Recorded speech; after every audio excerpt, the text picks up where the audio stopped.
We are live, and you've frozen, Gary. No, you haven't. You're right now. I'm just sitting still. I can say you look like you went. We are live, and you've frozen, Gary. All right. No, you haven't. You're right now. Yeah. I'm just sitting still. I can say you look like you went. We are live, and you've frozen. All right. You're right now. Yeah. Something's lagging, Gary. Yeah, we're getting a lot of lag. I think that's your end, isn't it?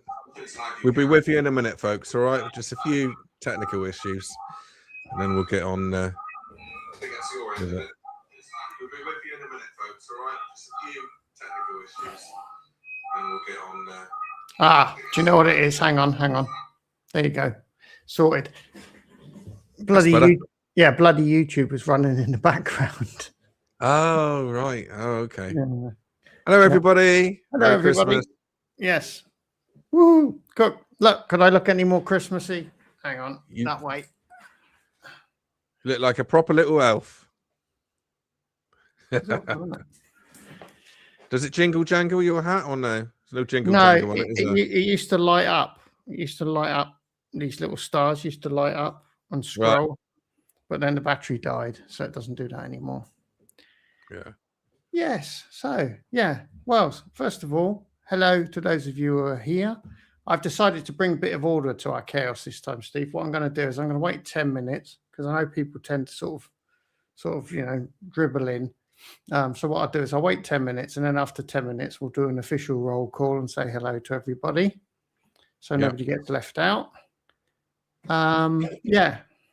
Thank you very much, Steve, for doing this at fairly short notice because I really wanted to do something this week because I didn't have a video, and also it occurred to me that it was pretty much a year ago that we did our last ERmageddon. I can't believe. Yeah, I know. I remember at the end of that ERmageddon, I said, "Oh yeah, and then we'll do one at the end of the first quarter." And yeah, that never happened, did it? Oh, so, you've hit the mute button again, Steve. I can see you're muted again. There you go. I'm still not hearing you, though, bizarrely. Hit it again.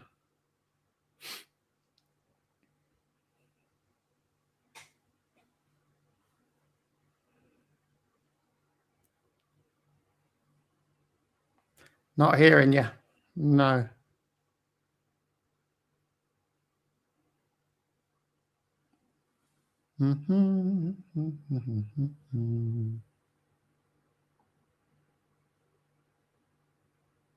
We have no audio. We have no audio. We had audio, and now it's gone.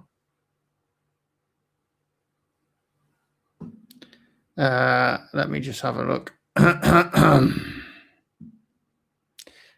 Yeah.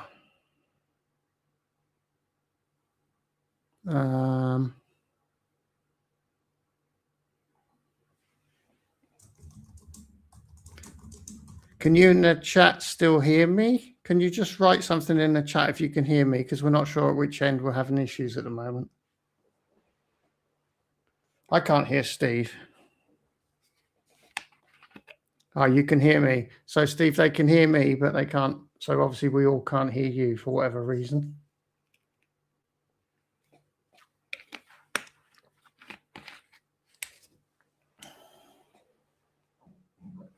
Oh, it's all working perfectly in the pre-show setup. God damn it. That's it. Oh, yeah, you're back. I don't know why it defaulted to another microphone.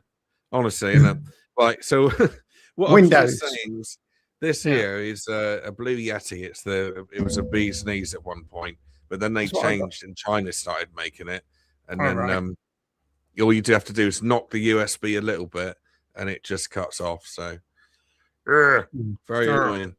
Did you ever get your mic stand fixed, or are you using the standard one because it broke? Yeah, no, I've got my mic. I'm actually made one. Oh, right. So this is DIY with Exeter Rider. Yeah, so I just got a block of wood there, look. Oh, and then it kind of sits in there, and it's solid as a rock. I forgot all about that I had problems there, actually. Yeah, you mentioned it last time. Yeah, so anyway, where were we? Yeah, so yeah, at the end of the last one, which was like last December, just before Christmas, I did say, yeah, well, we'll try and do another one at the end of the first quarter, and then that never happened. And there's like multiple reasons for that, really, because like first of all, work for me went really crazy at the first quarter. They were like going mental at me, so there was that aspect of it. But then also, of course, your personal circumstances changed as well. So I knew that you had a lot of adaptation to do and a lot on your plate at the time. So I didn't really want to bug you either. I thought I'd give you time to get used to the new routine. It's kind of you, mate. Yeah, I did actually need that. Actually, I must admit that big change was quite something. Yeah, so I can imagine. Yeah, appreciate it. Yeah. So So anyway, 12 months later, we're doing it again. No eggnog this year because it was too expensive and too hard to get hold of. So I'm just going to do a whiskey evening tonight. So I shall present my whiskies. So we've got the Glenlivet 12 now. Oh, lovely. That's what we'll start off with. I'm guessing you're on the cider.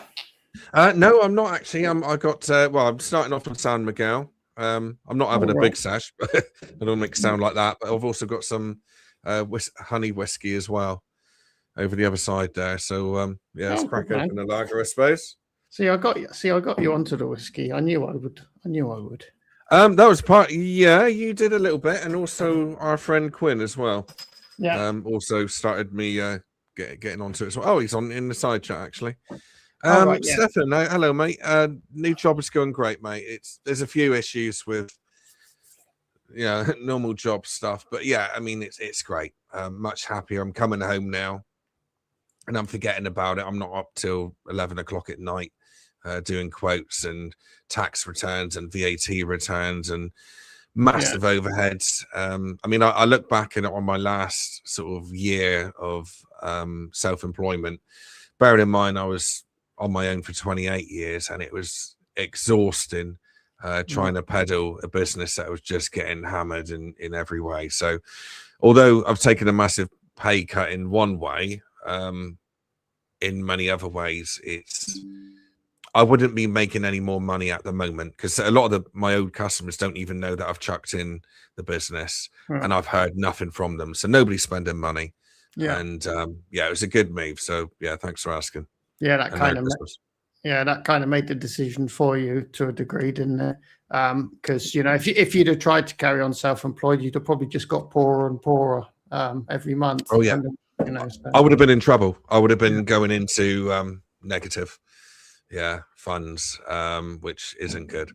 No. So thankfully, I did it at the right time. I mean, I suppose you can always say I wish I'd done it a few months sooner in hindsight, but when you're trying to survive, you just do the best you can, don't you? No, I mean, you have to put it into perspective because like even now, if you say, well, I don't earn as much as I did in a good month previously, but the difference is you are at least earning that less amount every month. That's right. At least you know what's going to be coming in rather than trying to, I mean, I reached a point where people were saying, oh yeah, we'll have our work done. I mean, this is funny enough, exactly a year ago today, I thought, oh, great, I'm okay till March, April. I had enough work to keep me going. But all 5 of those jobs, for different reasons, cancelled. So, I mean, looking back on it now, that was hard going.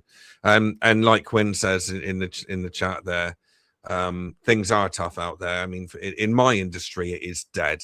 The kitchen and bathroom industry is absolutely dead at the moment. And we've had a lot of people go under. So where I am now, I position myself in quite a good place because it's a retail park basically, so shopping center. So so I don't have to worry about it anymore. Yeah, that's good. You're getting a decent amount of time off over Christmas? I get Christmas Eve off all the way through to the day after Boxing Day, which is pretty good for the place that I work. Yeah, I was going to say, because a lot of places have sales, don't they, on the days before and after Christmas and leading up to New Year and things. Yeah. You got it. How about yourself? Well, obviously, I can kind of decide what I do when I do it. But yeah, I'm thinking this Christmas I'll probably work up until Christmas Eve, so I'll have Christmas Eve, Christmas Day, Boxing Day. Ideally, I'll have the days between Boxing Day and New Year off as well. It's only a couple of work days in between. I'd like to take those so that I could have a whole week off, including New Year. But but if the weather's crap, I might as well go back to work. You know, if I can't go out on a bike or do something useful between Christmas and New Year, I'll probably just do some work because there's work to be done. But I mean, nobody's screaming out for it, so I've got the option of taking those days off if I want. But if you do more now, will you get more time in the summer off, or does it work like that? No, it doesn't work like that. No, because it could just come at any time really. But yeah, that's my plan at the moment. See what the weather's like. If we get some dry days between Christmas and New Year, it makes sense to go out and ride and hopefully grab a couple of videos as well. That would be helpful because obviously I'm down to nothing at the moment. Yeah, no, that's a horrible feeling, and I must admit, I mean, although I've probably got 3 months worth of videos, I haven't edited a lot of them, so I'm trying to. It's going to be very difficult for me next year. I mean, I say it every year, but I always say that I'm going to struggle to do a video week next year. But knowing me, I've been saying that for years, so I'll probably still get through it, I suppose. Yeah, Stefan's off till the 5th. You already? Yeah, it's right for some, isn't it? Eh? Yeah, I'll just do a quick roll call now because see who's turned up. So we're currently running 6 people, so it shouldn't take too long. So who have we got today? Stefan, he was there before we even went live. Hello, Stefan. Who else we got? We got Wee Mark. Oh, hello, Mark. Hello, Mark. Wee Mark up in Scotland. We've got Marek Popro. Hello, Marek. We've got. It's always tricky because it's so many messages. You have to scroll through them all. Oh, we got Quinn, of course. Hello, Quinn. Nice to see you, mate. Andy, GSA Tractor. Yeah, Andy's just popped in.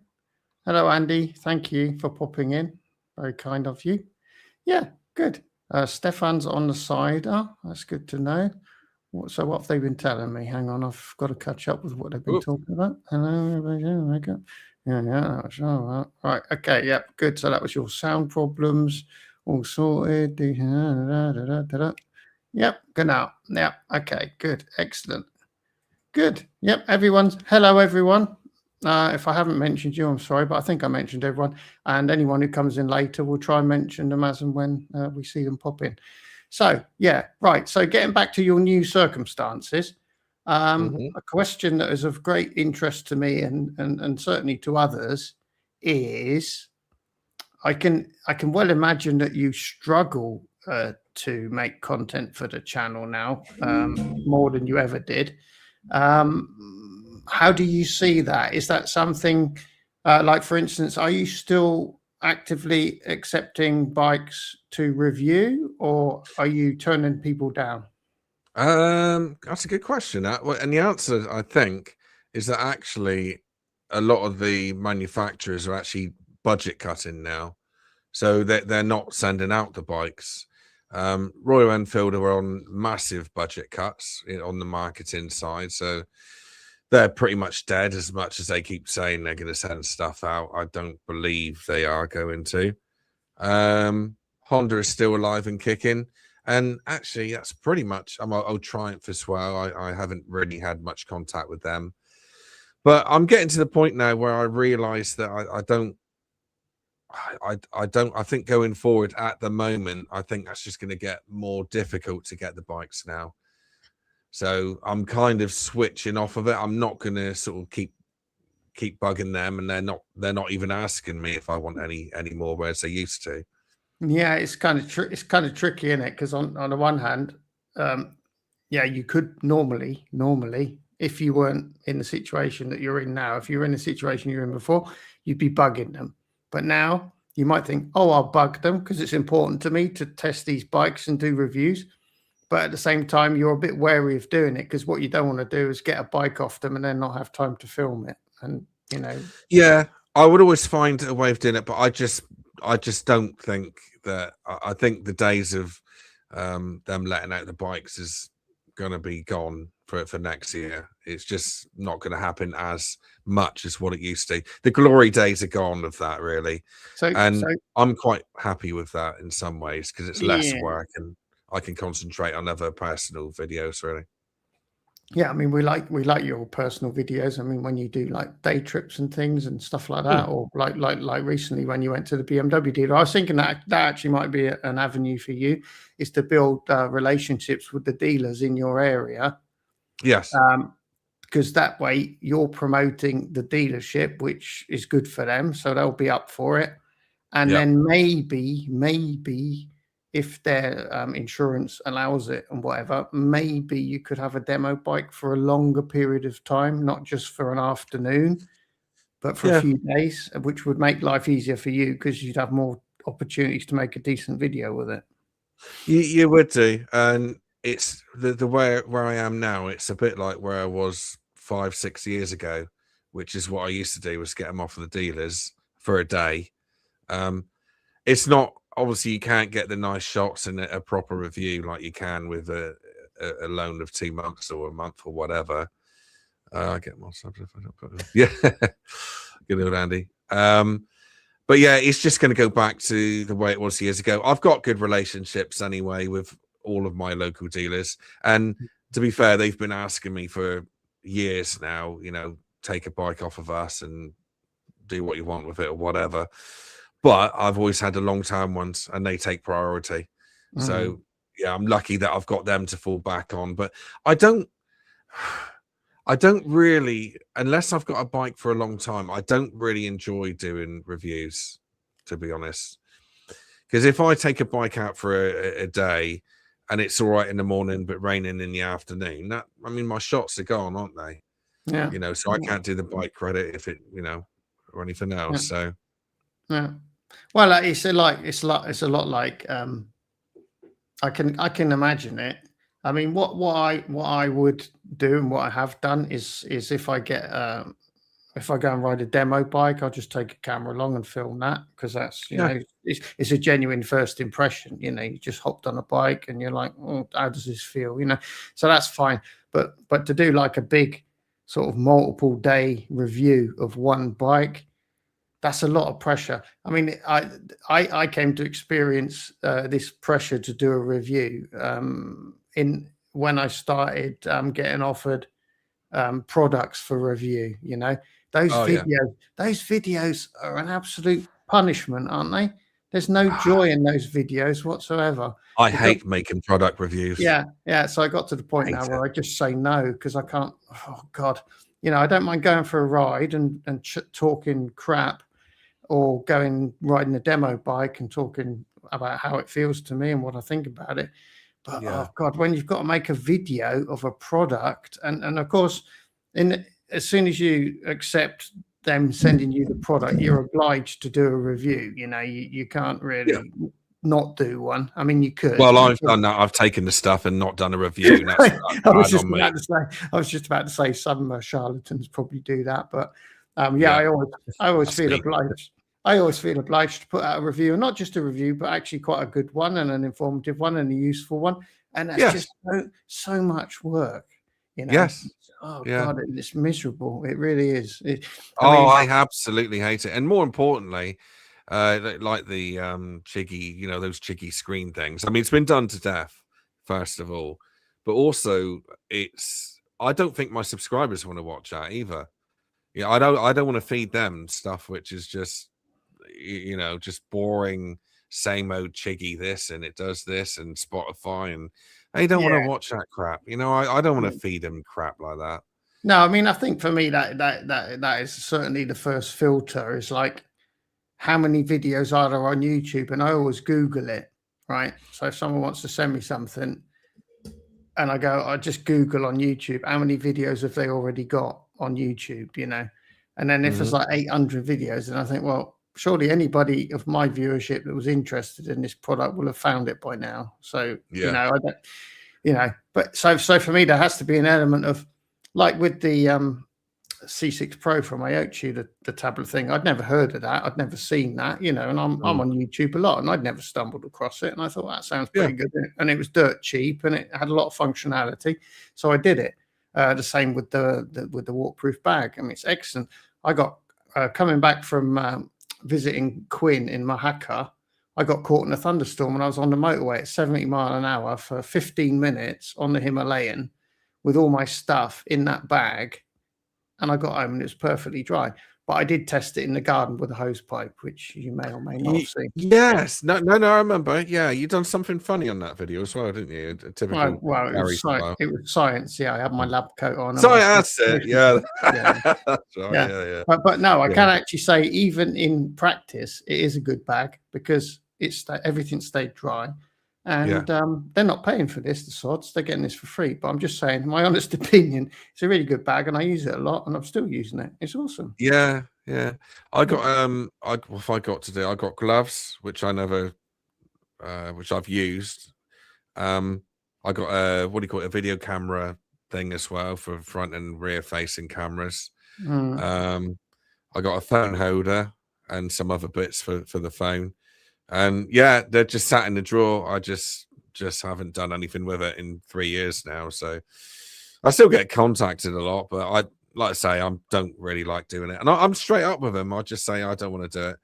In fact, the last time I turned somebody away, it's a product from China, and I was quite interested in it. I'm trying to think what it was now. But whatever it was a product I was interested in. I thought I wouldn't mind one of those. And so yeah, I got in contact with them, emails back and forward, you know what it's like. And then they said, "Oh, we'll send you it and give us your address and all that." And they said, "So first of all, we're going to send the script, and then we'll send the product after." I said, "Script," and that was it. Bye, cheers. Yeah, I was gone. I was out of there. Script. I mean, come on. Yeah. The thing is, if they're going to send a script, basically what they're saying is they're just using you as a route to your viewers. Yeah. That's it. They're saying they all do to an extent, which is understandable. You don't mind that here, but this bloke's got X number of subscribers. So potentially, if he does a video, we can reach X number of people. And so yeah, we'll send him the script. So basically, all that's doing is a gateway for them to your people, which it is with my reviews as well. But nobody's ever given me a script, because you've got no integrity then, have you? Because obviously they're not going to say my product's crap. But if it is crap and you make a video and you read the script and everyone goes, "Oh, Steve said it's good, I'm going to buy that," and then it's a load of crap. Not only that, they've profited from it, and you've missed out because people are going to think you're a shill. Yeah. Well, yeah, and rightly so as well. I mean, if you're stood there reading something, I mean, most people know what I'm gonna. The way that I phrase things or whatever. And if I'm coming out with things which is obviously scripted, yeah, it's going to be an instant turn off, isn't it? So, but yeah, no, Andy makes a good point. You can flog it all. Yeah, maybe I will. That was always my big hope. I thought, right, I'll let people send me shit, right, and I'll do the review. As long as I can do an honest review, I'll do the review. And then obviously it's not something that I need, so I'll just put it on eBay or whatever, Yes. And that's a nice little bit of income that the tax man doesn't get a whiff of. Yeah. But on the flip side of that, you start getting sent or being offered the same things. It could be a chiggy, and then it'll be one of the other, same screens, and you end up. It's kind of tricky because I mean, basically, my one of my main criteria before I even entertain it is like you said, something you're interested in, something that you would actually like. Yes. And if somebody offered me something that I wasn't remotely interested in, I think I'd have a really hard time doing a video on it. I mean, why? Oh, it's murder, mate. Absolutely. Yeah. Well, same as when I had that bike from Sinus, the 380. I just hated the freaking thing. So I just got it done as quick as I could and tried to get it picked up, but now I was stuck with it for 3 weeks, 2 weeks it was. Yeah. Thanks for coming in, Martin. Yeah, Martin. See, Martin, don't apologize, Martin, because that means you've got a life. because basically everybody goes out on a Friday night except us lot in the chat. Yeah. So Yeah, there you it's go. a good Don't story. never apologise for having a live. Thank you, Martin, for dropping in. Very kind of you. I have watched your recent videos and left a comment. I'm still waiting for a reply. Come on, stop slacking. Sounds like me, Gary. He does actually. Yeah, we Can we won't tell go. him that story? I know, no, right. I'll tell him that story. Right. So yeah, this is actually quite funny because it is about us too. I don't know when it was. When did I ask you if you'd fallen out About with me? 4 months ago, wasn't it, I think? Yeah, about 3 or 4 months ago. I said, Steve, have you fallen out with me or something? He went, no, this was on WhatsApp. And he went, no, why? I said, I don't know. It's just like all of my comments on your videos, I never get a reply. And some of them aren't showing up. No, I don't know why they weren't showing up because they were showing up for me. I don't know. They were showing up for me and they weren't showing up for you. I mean, YouTube. YouTube is very buggy. You know, it is very buggy. Didn't used to be. It's last year. With comments showing up, not showing up, it's really weird. It's just there's no logic to it. Anyway, you said no. Why? I said, yeah, well, you haven't been replying to any of my comments, and you know, some of my comments aren't there anymore that I sent you. So you've been deleting my comments. And he went, no. Anyway, yeah, it turned out what it was that because I tend to write long comments and get quite involved in my comment writing because I can type fast, which is something you struggle with. Oh yeah. So you got that as a typing finger. Yeah. So you wanted to give me like an adequate response, like more than a one-liner. So you were like, well, I don't want to do it on my phone because that's a nightmare typing a long, nice reply, so I won't do that. So your intention was when you got home, you were going to do it on the computer. And apparently you just kept forgetting to do it. Yeah, that's right. Yeah. Yeah. Because after about 2 or 3 days, I think they just disappear, don't they? And it gets shoved down the list. And then, yeah. So, he's a very bad boy. But anyway, you've improved because I thought actually that the two-way communication thing just wasn't working, that my stuff wasn't arriving and you weren't replying. And it was really weird. And I was sort of thinking, is that a YouTube bug? What's going on? Or have you got the hump with me for some reason? There's no way I could get the hump with you, Gary. I don't know. I haven't done my best yet. I can probably improve. You keep trying. Keep trying. Yeah. But anyway, so basically that was the story. Basically, Steve was thinking, oh, no, I'll write a nice reply when I get home. And then you just never got around to it. Yeah. Exactly. Yeah, exactly. How's Ruby doing? Ruby is sort of, I mean, she's so much better than I thought she would ever be. I mean, she's kind of like over 90% recovered. She's got kind of full movement on that eye now. But she just doesn't, when she blinks on that side, she doesn't quite manage to get the eye completely shut. And sometimes only the other eye will blink and this eye won't do anything. It will just flicker. But I mean, before she had like this side of her face was hanging down and that's all back where it should be. And the eye's got a lot of movement. And basically we're in the physiotherapy phase now where I just tap and try and generate a blink response. Yeah, that seems to be working. She's blinking more and more when I kind of aggravate her eye like this.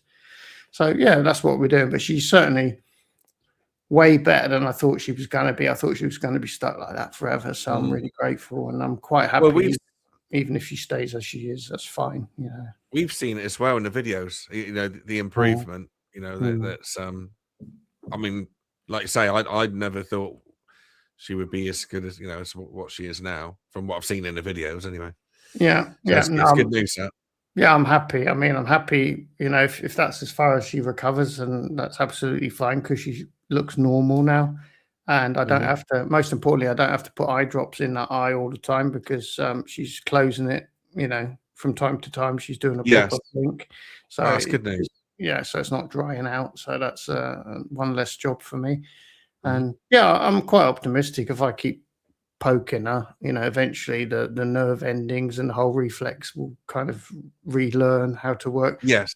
Because everything's there, because she can close that eye, but it's just not every time she blinks, So it's obviously just a question of making it easier for her to be able to blink fully. So we're just going to Yeah, it's like a muscle hoping. memory thing again, isn't it? Like, Yeah. trying to.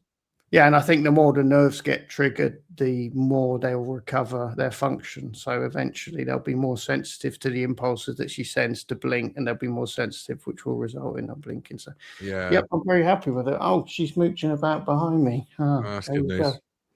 Yeah. So was it like Anyway, a stroke thing, or did you ever get to the bottom of that, or don't, if you don't yeah. want to say, obviously, then don't. Well, in humans, I think it would be a palsy, basically, Yeah. which can happen for any number of reasons, including trauma. And I think in Ruby's case, it was the trauma of the dental operation that she had. It was so invasive. Oh, okay. I just think that was trauma. And I always was optimistic. It didn't need treatment. All she needed was a prolonged period of normal life without any stress, without any drama, lots of love and affection. I could do with that. Couldn't we all? Yeah, but that seems to have been the case. We haven't treated her in any way at all. We've just given her time, and as long as she doesn't get any new trauma, I think it's going to continue to get better. So I just catch up on the comments quickly. Quinn P. Cheers, Quinn. Thanks for coming in. Is he off? Oh yeah, all right. Is he off? Yeah, he's off for an ice cream or something. Expect. Yeah. Yeah, it's off for an ice cream. Cheers, Quinn. Thanks for popping in. I know you're a busy man, like most of us.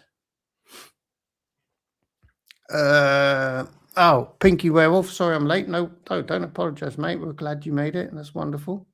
Oh yeah, thanks for coming. Yeah. Garbage and recycle day, and it's pouring with rain. Yeah, that's a nice job. Then you definitely drew the short straw with that job today in the pouring rain. Nice one. What's it like where you are, Gary? Oh, funny you should say that. It's just started to rain.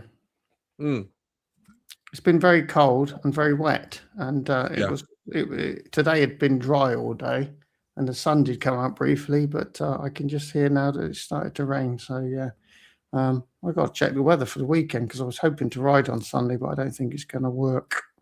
Right.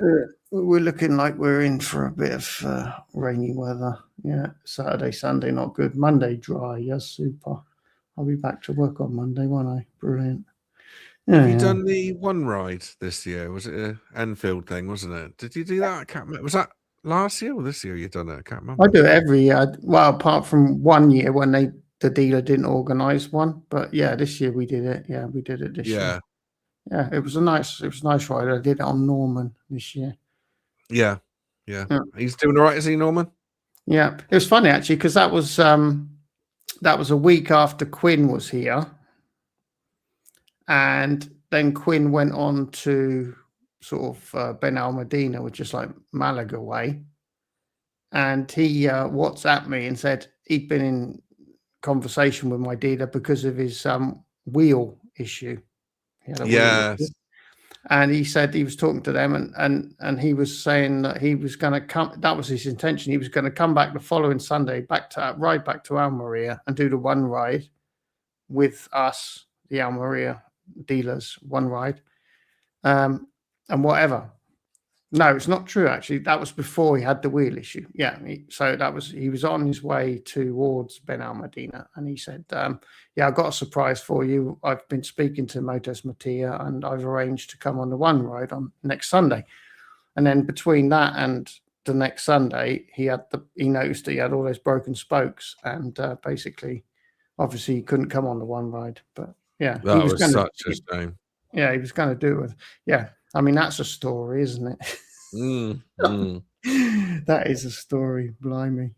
Yeah. I honestly would have, for those who don't know, he had, Quinn went to do a tour of Spain, basically, wasn't it? A big circle around the coast. And his spokes broke, and long story short, he couldn't get hold of a wheel for love or money. So in the end, was it about 4 or 5 weeks, wasn't it? He was stuck. And he had to fly back to the UK, pick up a wheel, and then go back to Spain with it. But even then, he was lucky to get that wheel because initially Hitchcock's didn't have any, and then suddenly they got hold of one because he had the tubeless rims, which are rarer than the normal ones. But Yeah. they didn't even have any normal ones because I said to him, I said, well, even if you can get a normal rim and then you put a tube in the tire, it'll get you, Yeah. you can finish your journey. But he couldn't even get a normal rim. Bad news. Yeah, not good enough, is it? He rang up every Royal Enfield distributor in Europe, more or less, Yep. to see if they had either a normal rim or a tubeless rim for a Himalayan 450. nothing. Nobody had anything. No. Yeah, it's not good enough because that has happened quite a lot since I've heard about this. Quinn's been sending me other pictures of where it's happened to other people. Sorry, don't know where that come from. And yeah, they need to get on top of that, do a recall or something, because it's not good enough. And if it is going to happen, then get some spares backed up. But I think there was a fire, wasn't there, in Spain of the Royal Enfield parts department, apparently. Yeah, one of their multiple warehouses had a fire. I mean, they've obviously got several warehouses, but one of them did have quite a severe. I think it burnt down completely. Yeah, and they said that might be why there are no 350s currently available for the dealers to get delivery of, because because on their Instagram they said, yeah, but parts supply should be more or less unaffected. So I'm implying from that the warehouse that burnt down was the one with the bikes in it. Mm-hmm. Which would make sense. Which would make sense because Motos Mattia didn't have a single 350 in the shop, and normally they have a couple of Hunters, a couple of Meteors, a Bullet, a couple of Classics. They'd also have a couple of Gorillas in there, and all they had last time I was in there was 3 650s. Right. And when I asked why that was, they said, yeah, we can't get anything until the new year. So I'm guessing it was the bike warehouse that burned down. Yeah. As much as I like, love Enfields as a brand, the last 2 years they're not what they were. I mean, I know the world's a different place at the moment, but things like parts and even getting the bikes and all the people that I used to know have been promoted or moved on or whatever, and it just doesn't seem what it was. And I know that they're kind of frustrating a lot of dealers because they're trying to make all of the dealers specifically exclusive to Royal Enfield, but you can't expect dealers to put all their eggs in one basket, within reason. I mean, I'm guessing that Triumph did that and they've moved away from that, because when I bought my Street Triple R brand new, that was a little dealer and he only did Triumph. Right. And he was only around for, well, I think I sold the bike after 2 years. So in the 2 years that I had it, he'd already disappeared, because when I had a problem with one of the indicator wires had come adrift, I went to the dealer in Granada because the one in Almeria where I bought the bike no longer existed. Mm-hmm. And subsequently, almost all of the Triumph dealers that I've seen have been multi-brand dealerships. Yes. So I think that was probably back then, it was 2011, that Triumph wanted exclusive dealerships. Yes. But I think a lot of brands have realized that doesn't work. There's so many. I mean, your BMW dealership was a Triumph dealer, wasn't it, as well? Or well, funny enough, only recently. Yeah. After 20 years of being there, they've now taken on Triumph. I think the multi-brand model is the only way that they can survive. Mm. I mean, it's really hard with one brand to survive these days, I think. Yeah, definitely. And so what? So you're saying, you're saying that Royal Enfield is pushing for single brand? Yeah, they are over here. Yeah, they've hacked off a lot of dealers don't want to move away from Enfield because obviously they do sell a lot of them, but they have definitely been putting the pressure on. It's rubbing people up the wrong way. Yeah, I mean, as a business owner, why would you do that? Because if they know that the numbers, if they take the numbers from their Royal Enfield sales and they can see that with the rent and the electricity and the personnel costs that they have, it won't work. All you're doing is forcing them into bankruptcy and closing down. So you're reducing your dealer network. you know, and I think that will be the case for so many dealers. If they are forced to be Royal Enfield only, they'll go bust. So which business person is going to agree to that? Yeah, exactly. Yeah, and I mean, I don't know what it's like over where you are, Gary, but I mean, in this country, we've had a lot of dealers disappear. A huge amount of dealers disappear, and normally the ones that survive are normally the ones that have simply just bought their building, so they haven't got any rent, to pay, or they're multi-branded. They're the only ones that work. But all the rest of them, they're all disappearing. Yeah, Mark says he thought they were just asking to have their own room in the showroom for Royal Enfield, which might work. But again, if you're a small shop like my Triumph dealer was back in the day, you wouldn't have had another room to put the Royal Enfields in. No. Same as my local dealer, actually. I mean, they've got a separate opening where they put those bikes, but they haven't got a lot of room, really, at all. It's funny times. It is interesting times. I mean, my Yamaha dealer, they've disappeared now. The big multi-franchise is still down here. The KTM shop is, well, I think it's a workshop that keep them going. But that's always the way, though. There's never been a big markup in bikes themselves.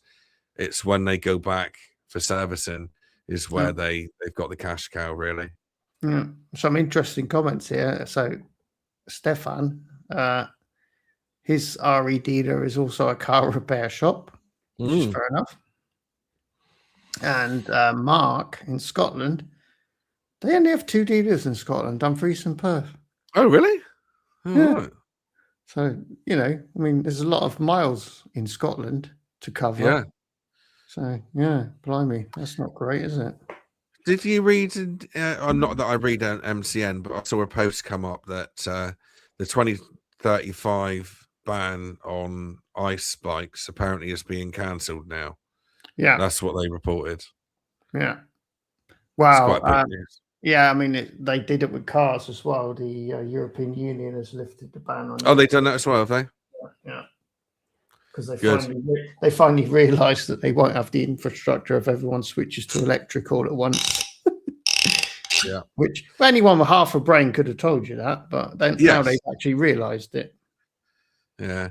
Funny thing is, I went out about saddlebags and a few of the guys that we go out with, and we went down to a place in Plymouth, which was a Harley Davidson stroke Triumph dealer, a place called McPherson's, and now they deal with Royal Enfield. What else do they do? Norton, and I think they do MV Augusta as well. But anyway, went down there. Norton can't be very lucrative. How many bikes a year with these? I know, it's crazy, isn't it? Silly money. Silly money. Where was I going with that? I forgot what I was saying. Anyway, it's a nice place. But that's a classic. And Harley Davidson, they seem to be in trouble. Well, they're always in trouble, aren't they, to be honest? Yeah, they've always been in trouble. Since the 80s, I think they've been in trouble, Mark says they've lost Aberdeen, Dundee, Glasgow, and Edinburgh. I mean, they're all big cities. You would have thought that they would support a Royal Enfield dealer, wouldn't you? Yeah, you would. Yeah. Amazing. Yeah. Well, we got a place down here that sells certain brand of bike. I won't say who, but they haven't even got a workshop. So I don't know how they do it, to be honest with you. They're not, the bikes that they sell aren't particularly popular bikes. And they've got no workshop, so it makes you wonder how they get by as well. Yeah. It's just, I mean, the thing is, this is my opinion. If Royal Enfield really want exclusive Royal Enfield dealerships, like they have, I think they have in India, don't they? In India, Royal Enfield dealership is a Royal Enfield dealership. They don't muck about with Hero and all the other brands, I'm guessing.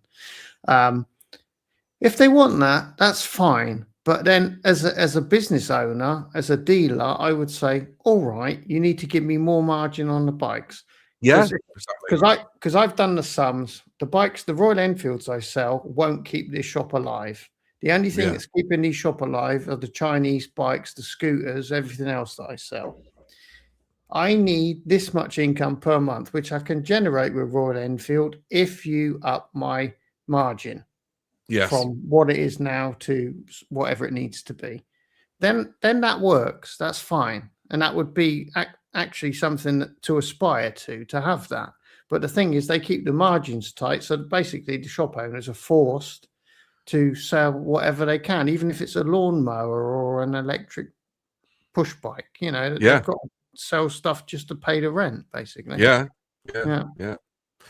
This time of year, if they sell a brake lever, they're going to be jumping for joy, aren't they? Because it's pretty flat out there. Yeah. The place where I work is a shopping center, and they do a lot of Chinese bikes and things like that. And this time of year, I mean, this month they haven't made next to nothing. You know, it's so if they're in that position and it's tied in with other businesses, then it must be so difficult for the other companies to kind of keep afloat this time of year. Yeah.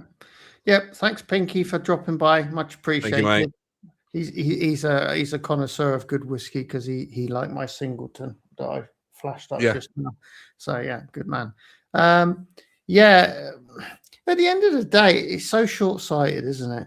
Because these dealer networks that, I mean, I remember when Royal Enfield was like super niche, like when I bought my Bullet 500, only psychos bought a Royal Enfield. I mean, niche, right? And so back then, it must have been a real struggle for them to build up a dealer network when they started exporting the bikes back to Europe. But they did it. They built up this dealer network. And now they're undermining that dealer network by saying, we want you to be exclusively Royal Enfield. You know, because like if you look at all of the Chinese brands, BSA even, their biggest problem is lack of a wide coverage dealer network. Yeah. And that is something that Royal Enfield had, like Mark says, they had it in Scotland, but now it's reduced because the margins weren't there. They weren't viable. Yeah. You know, without dealers, they're not going to sell any bikes. Well, the only way they can sell bikes, and I think this might come, is through online platforms. If you can order, if there's a Royal Enfield Direct website where you can go in, you know, order your bike, and then they get all of the money straight to them. There's no middleman. Yes. I don't know whether that's the long-term plan. You know, it seems to be the way things are going now, doesn't it? A lot of people do that now. It's a bit sort of new. Yeah, it's a bit sort of new world order thinking. But maybe the long-term plan is they want the dealers to give up so that they can do everything by direct sale, because they've noticed that now with the internet, with all of these e-commerce platforms, they can actually sell bikes direct to consumer. Whether that's the end goal, I don't know. I don't think it can be because. What about servicing? You know, who's an authorized Royal Enfield service center? Yeah, in that case. And I personally think in the industry of sales, I think with the big ticket sales, such as if you go and buy an extension or a new motorbike, you do need people to sell that for you. You know, we all kind of think, oh, am I doing the right thing? And am I spending too much money? You need that middleman to sort of say, I'll look after you. We'll do the servicing, buy it, you'll love it, etc. I think it still needs that personal touch when you're buying a bike. You don't want to buy it through a computer. You want to buy it from a person. Yeah, it should be. But if you look at retail in general, it's all going in one direction, isn't it? Yeah, it is. Yeah. Put it in your basket on the website, go to checkout, buy it, and it turns up. And you know, people are getting, certainly with cars, people are getting a lot less emotionally attached to them. It's just something that needs to work. Because they're all so bloody sterile these days. Yeah, they're so sterile. They have no character. They're all bland. So people are just like, oh, well, if I could buy it online, I didn't have to yomp to the dealer and frig about. You know, it'd be much more convenient if a car transporter turns up and drops it off, you know, and then I've got 30 days. I've got 30 days to try it, and if I don't like it, I can get it picked up again. Which is, you can do that online. You can, you know, you can buy a second-hand car online. They drop it off. You got a month to drive around in it and decide if you like it, and if you don't like it, they'll come and pick it up again. You know, and I could see that going that way with bikes. But obviously, the difference with bikes is bikes are more of an emotional purchase. That, you know, it's not family transport. It's something that you do because it's you luxury. enjoy it, yeah, as a luxury, and because you enjoy biking. So the actual bike that you get and the experience of buying the bike and owning the bike is kind of more important than it is for daily transport. Yes. But I do wonder whether the motorcycle manufacturers are kind of thinking in the medium term, you know, direct to consumer, and they're starting to take the piss with the dealers. Yeah. I mean, on paper, that would, I mean, it seems to work, but I think in reality, like say, if you do get problems, you don't want to be, you know, going through a website to deal with it, or phoning up a call center, do you? You want to be, you know, as we all know, but you can see both sides of it, can't you? Really, you can see the dealer side of it. But I think we'll see that. First of all, probably the car dealers are going to disappear, because I think car buying. Imagine if Amazon did Amazon Auto. Yeah. Where you had all the brands, all the cars, and Amazon sold direct to you. Right? If you're looking for a Vauxhall Astra, you find a Vauxhall Astra there, probably at a better price than you get anywhere else. And you just click and you buy it. I mean, why would you go to the effort if you know that you want a Vauxhall Astra? And again, the thing about knowing what you want to buy, previously, you only knew what you wanted if you went and saw it, touched it, sat in it, maybe had a test drive in it. But this is it, isn't it? These days with YouTube, you can find everything. You can get the reviews. You can find out what it's good for, what it's bad for. So basically, you don't actually need to go and see it and touch it and drive it, you know, because the information is out there and it can be easily found. So this makes what you're saying easier. Yeah. I do appreciate what you're saying, but there's nothing of a more strong selling point than when you actually sit in the car and start pretending you're driving it, and I think, oh, this is nice. But that's I mean, what pushes you into buying. But imagine if Amazon did this, right? You'd order your car on Amazon, and you'd get it delivered, and you'd sit in it, and if you didn't like it, it would be a free return. You just go, I don't like it. Yeah, that's how Amazon does business. That's how it works.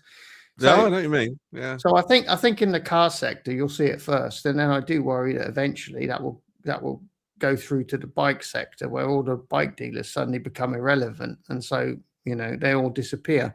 And then the only question is that Royal Enfield would then earn money additionally by issuing licenses to be a Royal Enfield authorized workshop. So that when they sell direct to consumer, obviously part of the guarantee would be that you'd have to get it done, you know, per their authorized dealer network. So basically then they would just charge money to workshops to be an authorized Royal Enfield dealer. So that basically, for me, not a lot would change. There'd probably be a garage here somewhere in the vicinity that was a Royal Enfield registered dealer workshop. So I could take my bike there and get my stamp and the guarantee, and it would all be good. So I could see how that would be attractive to Royal Enfield, because they're cutting out the middleman and they're also earning money on the licensed workshops. Yeah. You know? So it makes sense. I'll tell you one thing which recently I've found out. I've needed a mechanic, and there used to be so many around Exeter, lots of little independents, you know, little workshops, little garages, little sort of rental business units, I suppose you could say. All gone now. All gone. And you try finding a good, decent mechanic now, it's a blinking nightmare. Luckily, I did find one, but there isn't many around now. No. And I think they're still needed, but for some reason, they just don't seem to be coming through. I think the kids are being trained up as fitters quite often, rather than full-time mechanics, you know, proper things like. sad state of affairs, really, because it's like a hole in the market that just doesn't seem to be filled. Yeah, well, it's funny actually because when I had the Mercedes SL 500, I went to a Mercedes dealership, one of the nearer ones to myself. Western Gold Honey. Okay, never heard of it. It's from Audi. Oh, it's from Audi. Good. I'm not earning what I used to. Yeah. So anyway, when I had the Mercedes, I thought the guy that I had doing it, he was a Mercedes specialist, and he used to be a Mercedes mechanic when the 1992 SL R129 was a new model. So he knew the model well. So he was kind of like an independent mechanic. So for as long as I had the car, I used to take it to him and he would sort anything out. And then unfortunately he died. And then I was left with nobody. So I thought, well, who are you going to let take care of the car now?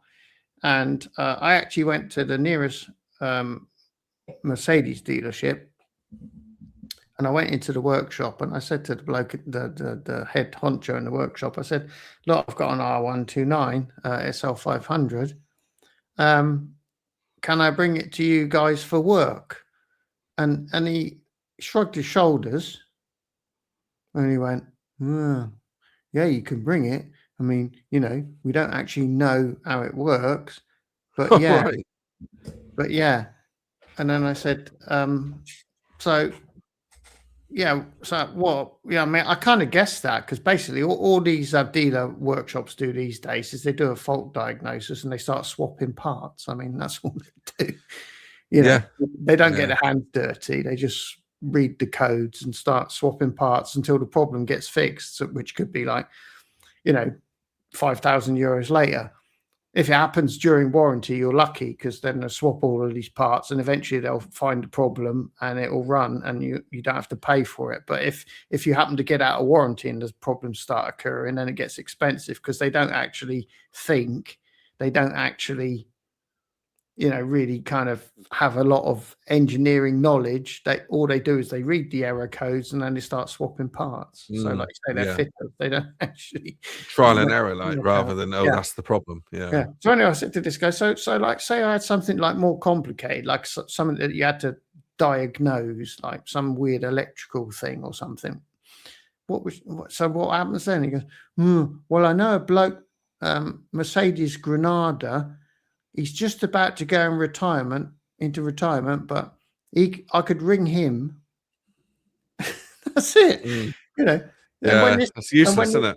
Yeah, when this guy is in retirement and this Mercedes mechanic rings him up, he's going to tell him, he's either going to tell him F off or, you know, eventually he's going to drop dead anyway. So then, you know, it's like it's really hard to find an actual mechanic these days because basically anybody that comes into the profession, if you were a kid today coming into the profession and you learn to be a mechanic in a dealership, any brand, all you're going to learn is oil change, filter change, maybe change tire, and then anything more complicated than that, you just plug in the computer, look at the error codes and start swapping out parts and then checking the error codes, swapping out parts, checking the error CO2 codes. sensors normally. Yeah. I mean, that's the limit of it, isn't it? Nobody gets stuck in and tries to bodge something or actually, this was the funny thing. You know, Quinn with his broken rear wheel, I said he had the problem that nobody was prepared to try and help him for reasons of civil responsibility. Because in Europe, if anybody says, "Oh, I can replace spokes, I can bodge something, I can get you home," nobody would do it in Europe because they're terrified that if you have an accident, you get injured or you end up killed, you're going to sue them. Somebody's going to sue them for civil liability, right? And I said to him, if you'd had that wheel disintegrate in freaking Africa, you'd have had a lot less hassle than you've had in Europe. Yeah, I remember you saying about this. Yeah. Because of the legislation. You know, nobody's going to do a half-assed job because they're terrified that they'll get a comeback. Yeah. Whereas, you know, out in the middle of nowhere in Africa somewhere. They get on with it. Yeah, You don't have to think about all that rubbish. they'll take a bicycle wheel where the spokes are the same length. They'll take all the spokes out of this bicycle and they'll put them on your bike, and it'll get you to the next dealer. You know. I do miss that way of thinking these days. Everything's so damn complicated. You can't just go to work and do your job. You got to think about health and safety and all this. And have you ticked this box? Have you ticked that box? Got to shut down the shop today because health and safety are coming around, walking around. Oh, I just missed the ease of just going to work and getting on with your job.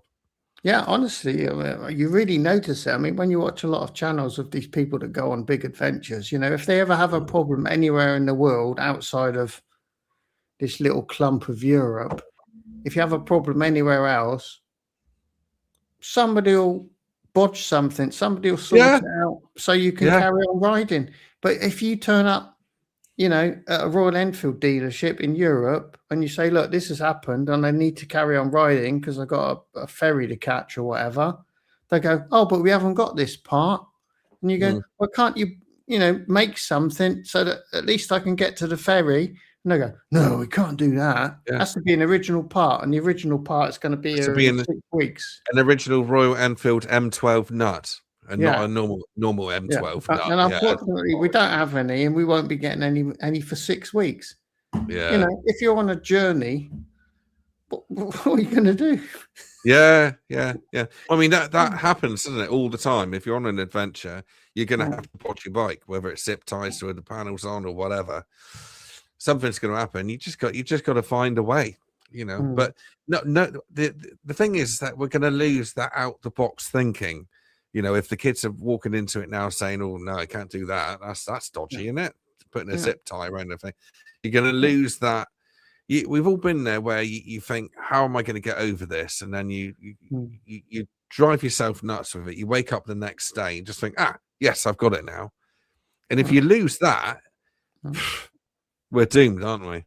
Yeah, I mean, basically, I think improvisation as a thing will cease to exist. You know, nobody's going to think creatively. Nobody's going to be prepared to nobody's going to be prepared to apply a less than perfect solution to any problem. Yes. Yeah, great. Brilliant. So basically, you're then at the mercy of officialdom. You're then at the mercy of the official dealer having the part that you need at this moment in time. Otherwise, you're going nowhere for 6 weeks. Yeah. Brilliant. If you kill creativity in human beings, and that's one of our main things which pushes us forward, and kids won't want to sort of, like, they'll be grown up thinking, oh, I want to make some money. How am I going to do it? I'll go and get, like we did. Oh, we'll go and get a paper round or go and sell Coca-Colas in the playground or whatever. If you lose that, it's just going to be doomed. Yeah. That's the way it's going at the moment. And do you know what the coolest thing about killing off improvisation skills is? What's that?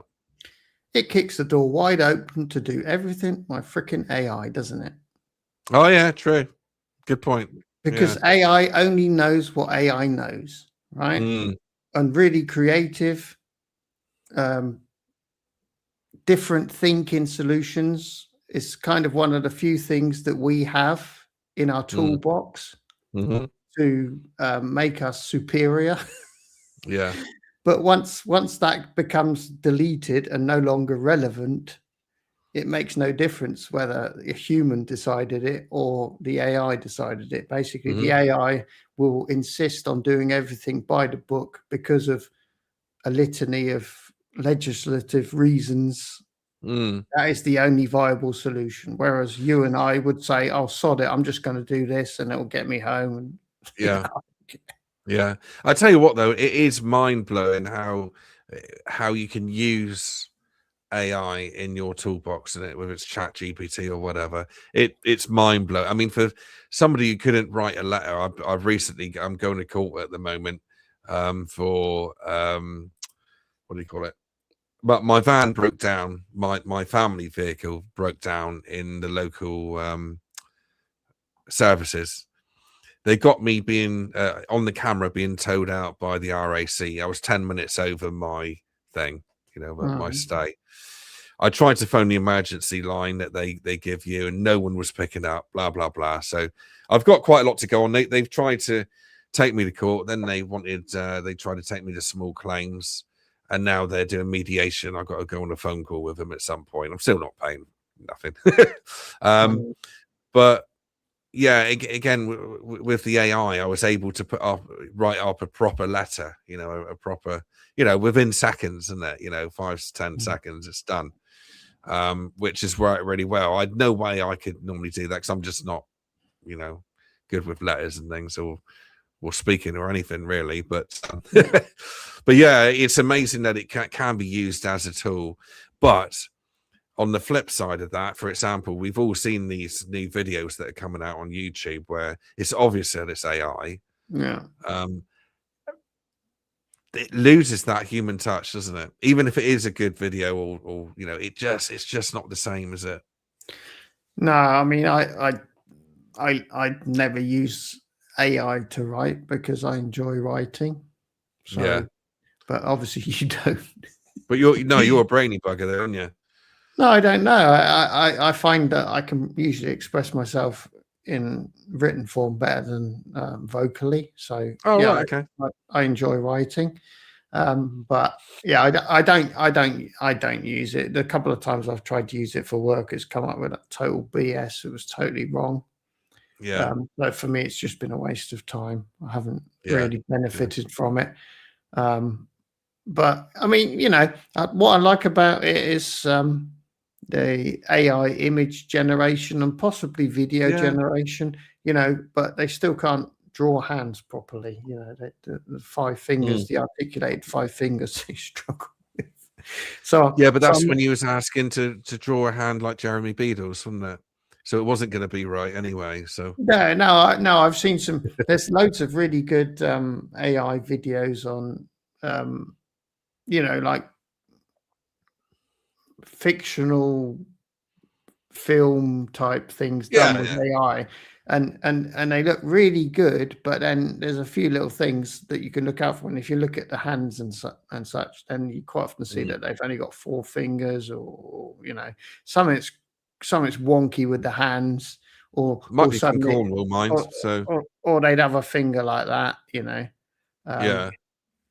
So yeah, obviously I was thinking, as long as the AI can't get its head around the human hand, we don't really have to worry about being annihilated by it. Just for transparency, you're not AI today, are you? This is actually Gary speaking, right? Yeah, because look. Yeah. Yeah. You passed. That's passed. Yeah. Right, you do the same then. Come on. Yeah. Go on, because you could be. But my fingers are out. Yeah. You could be an AI rider. Yeah, go on. Yeah. 10. All right. Yeah. So was it the Cornwall ones have 11? You reckon? Yeah, or 9, 11 or 9. Yeah. Unfortunately, we don't have any Cornish in. Actually, I thought actually our friend Andy was going to be in today. He said he was going to be in. Andy who? No. Hang on, what's his channel called? Hang on. Oh, Cornish Motorcycle Diaries. Cornish Motorcycle Diaries. Yeah, he was going to be here. Andy, where are you? He's probably hiding away because I tried to nick his paella at the ABR festival. Yeah. So that might be what it is. Yeah, that was funny. That was funny. Yeah, I love that. It's great, isn't it? Yeah. AI. What's this? Hang on. What's this? We might AI. He is all in. Yeah. Well, I'm not all in. I'm not all in on it. Steve is, aren't you, Steve? You like the AI? Oh no, I'm not all in on it, but it's a bit like saying, I'm not all in on the internet. The internet is a wonderful thing, but also it's caused a lot of problems, isn't it? Kids with Instagram, it's all selfies and this, that, and the other. So there's pros and cons to everything. That's the truth of it. Yeah, but it's like the atom bomb. I think it's like we invented a technology that we're too stupid to actually be in control of. Yeah, I know what you mean. Yeah. I think it's inevitable now that we've started down this road of AI and self-learning AI, and then AI teaching AI more stuff. Eventually, it's going to get to the point where we absolutely just wish we could turn it off, but by then it will have prevented that from happening. Yeah, yeah. And I guess like everything, it evolves, doesn't it? You know, if there's a human endeavor or willingness for certain gaps to be filled, you know, that the AI could help with, then it'll kind of evolve with what humans want to have, I suppose. Maybe. Yeah, but I mean, the thing is, like, more and more stuff, you know, they'll start getting rid of their humans that do it. Mm, And if you imagine like an electricity supply company, if they start thinking, oh, well, your job, the AI can do that, your job, the AI can do that. So eventually you'll have the AI in charge of the electricity supply. yeah, I know what you mean. Yeah. Yeah. And that's not really something that you want, because the AI might not totally understand the implications of turning the power off or something. Yeah. for some Yeah. That's serious it. reason. Yeah, Yeah. so I think there's going to be a lot of the trouble is it's not the AI itself that's the problem. It's the fact that the people will employ the AI before it is at a stage where it can do the job. So you'll end up, I think we're going to Yeah. have a phase where a lot of stuff goes wrong. You'll be getting wrong bills. You'll be getting bills that are totally wrong. Yeah. Just because some companies decided, oh, we'll let the AI do that, and now all of a sudden the AI has got a little bug in it somewhere, and all of a sudden all of these bills are totally wrong. You Yeah. know, because there's such a hunger, there's such a zeal to adopt AI, because it's like the hot new thing, and all companies are going, yeah, we've got to do that with AI. We're going to do that with AI, but Yeah. it may not be at a point where you should be employing the AI. You know, it might not quite be there yet, and I think we're Yeah. going to have a lot of incidences of that, where basically the AI has caused huge problems just because companies were eager to use it at all costs, To and save money. it Yeah. goes tits up. Yeah. Yeah. Yeah. Could do. I mean, it's I mean, the thing it amazes me even now, like you see all the buildings that are going up in Exeter and you know, big, you know, flats and all this, that, and the other. And you kind of think, where do all these people work now? You know, because everywhere seems to be coffee shops or bakeries or this, that, and the other. Yeah. And yeah, I just think AI's taken over. You go to Tesco's now, they got 2 tills working, and then you got the rest of it is all self checkout stuff, which I bloody hate, by the way. I hate doing that. I hate that as well.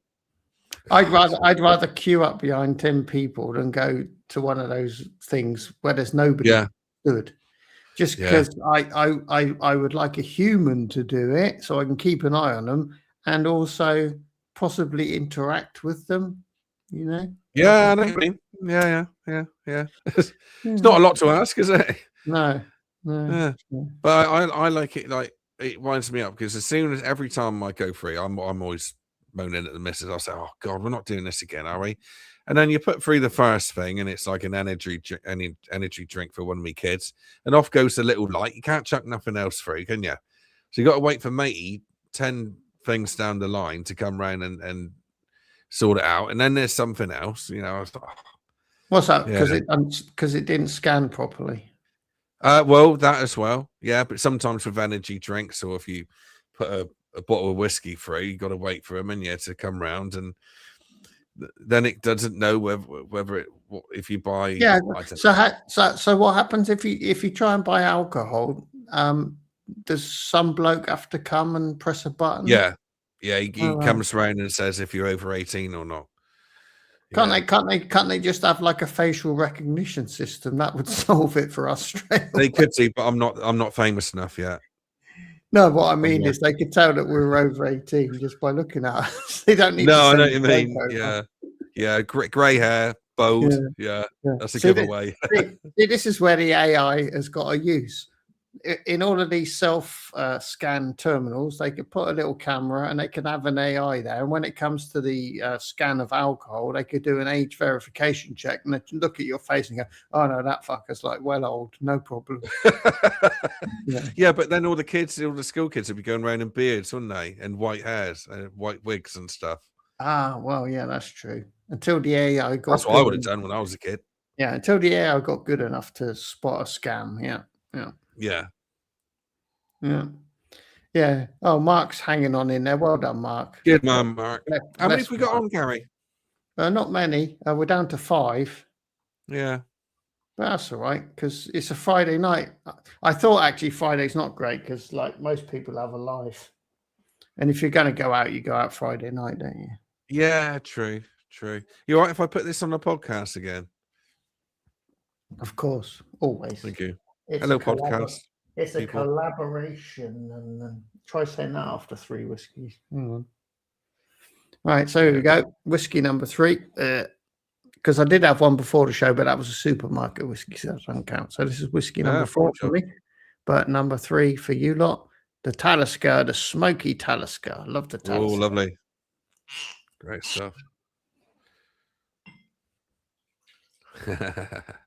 You bought a bottle yesterday, you drunken ucker. That's wee Mark. Oh, right. No.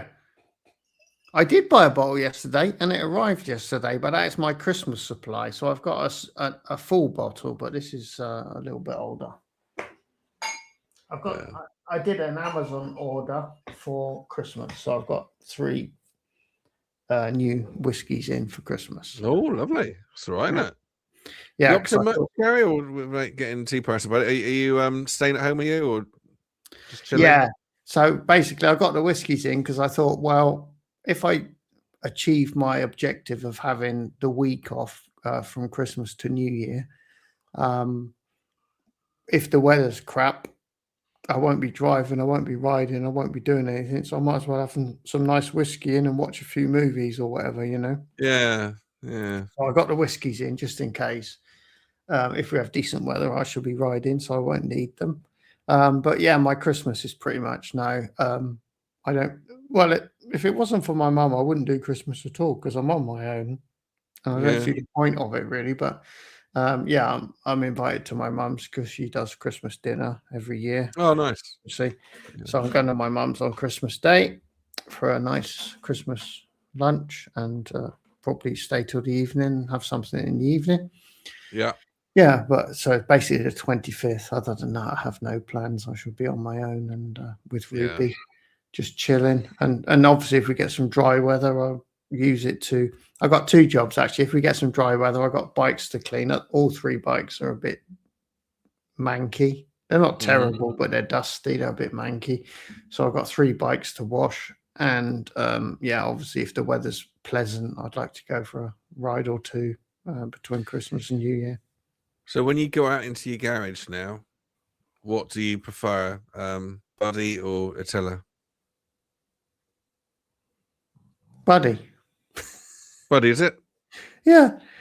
If suddenly I should get a huge tax bill tomorrow, and I didn't have the money to pay for it, and I had to sell 2 bikes, I'd sell Norman and Attila.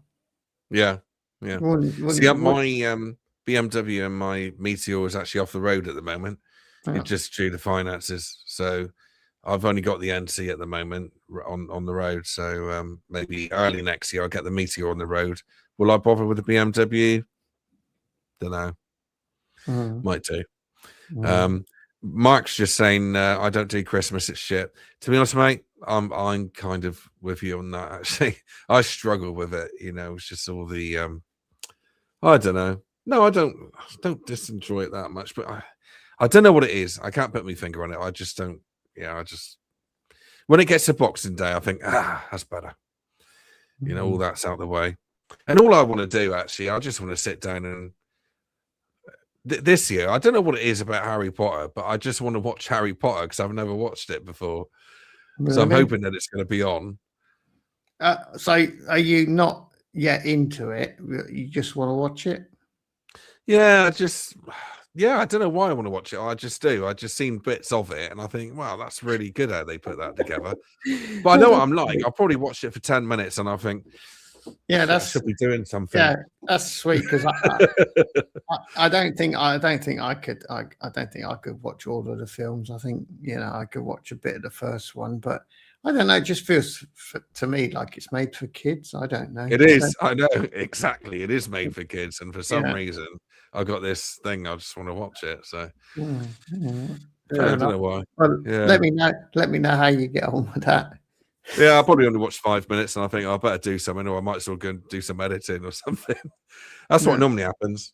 Yeah, I'm surprised actually. I mean, obviously, it's a big difference if you're on your own or you have a family, because obviously there's more going on at Christmas when you've got a family because you've got to do something for the kids, and so it's kind of, it is a different situation. But like Mark says, and for me, it's like Christmas for me. It's just like a normal day. I mean, really, apart from the fact that my mum still does Christmas dinner, so that's the only thing that's once a year, so that's kind of special. But otherwise, like when I was living in Germany and I wasn't at home for Christmas, Christmas Day, I would have just been sat at home like a normal weekend or whatever, not doing a lot, just chilling.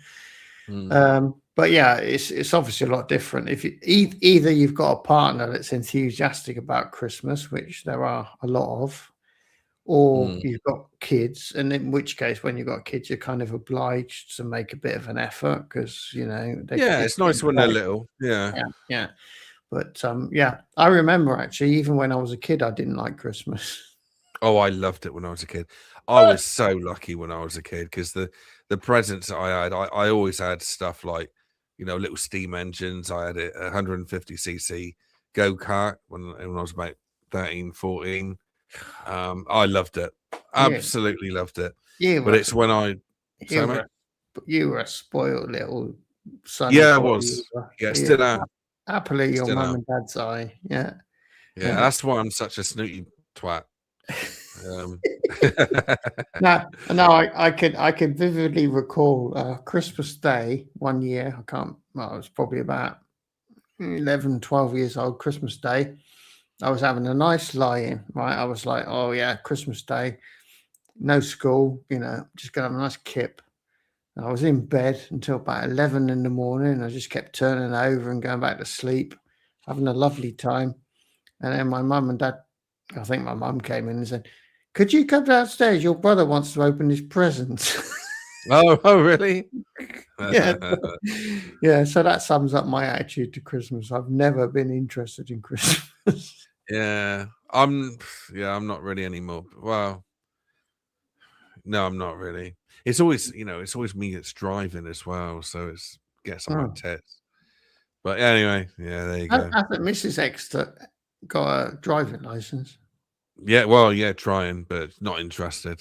Yeah, not interested. Oh, you've tried to get her to get one, and she's refused. Yeah. Yeah. Really? It's one of those interesting conversations. Right. Yeah, and then you think, oh, bollocks, I won't talk about it anymore then. Yeah, I mean, the only thing you can hope for, Steve, is that at some point we get these autonomous cars, and then you can both get into it totally hammered and go, take me home. Yeah, well, a bit like a Johnny Cab in Total Recall. Yeah. Yeah. Probably won't be long though, will it? That's the next thing. I think they're doing it in LA, aren't they? They've got these cabs that you just sit in, and then I was in an Uber, and it was one of their Uber top of the line Ubers, which are always like top of the range black Teslas. And I had that when I was on holiday, and I had it ordered for me. I didn't order it, but I was sat in the back of this Tesla, and this is one of these Teslas that can do the autonomous thing. Because while we're going down the road, there's a screen in the middle of the dashboard. Yeah. Right. And there's little computer graphics of all of the vehicles on the road. Yeah. And it differentiates. Like if it's a bus, you see a bus. Yeah. If it's a motorbike, you see a motorbike. If it's a car, you see a car. So you could see that it was scanning and accurately representing everything it could see on the screen.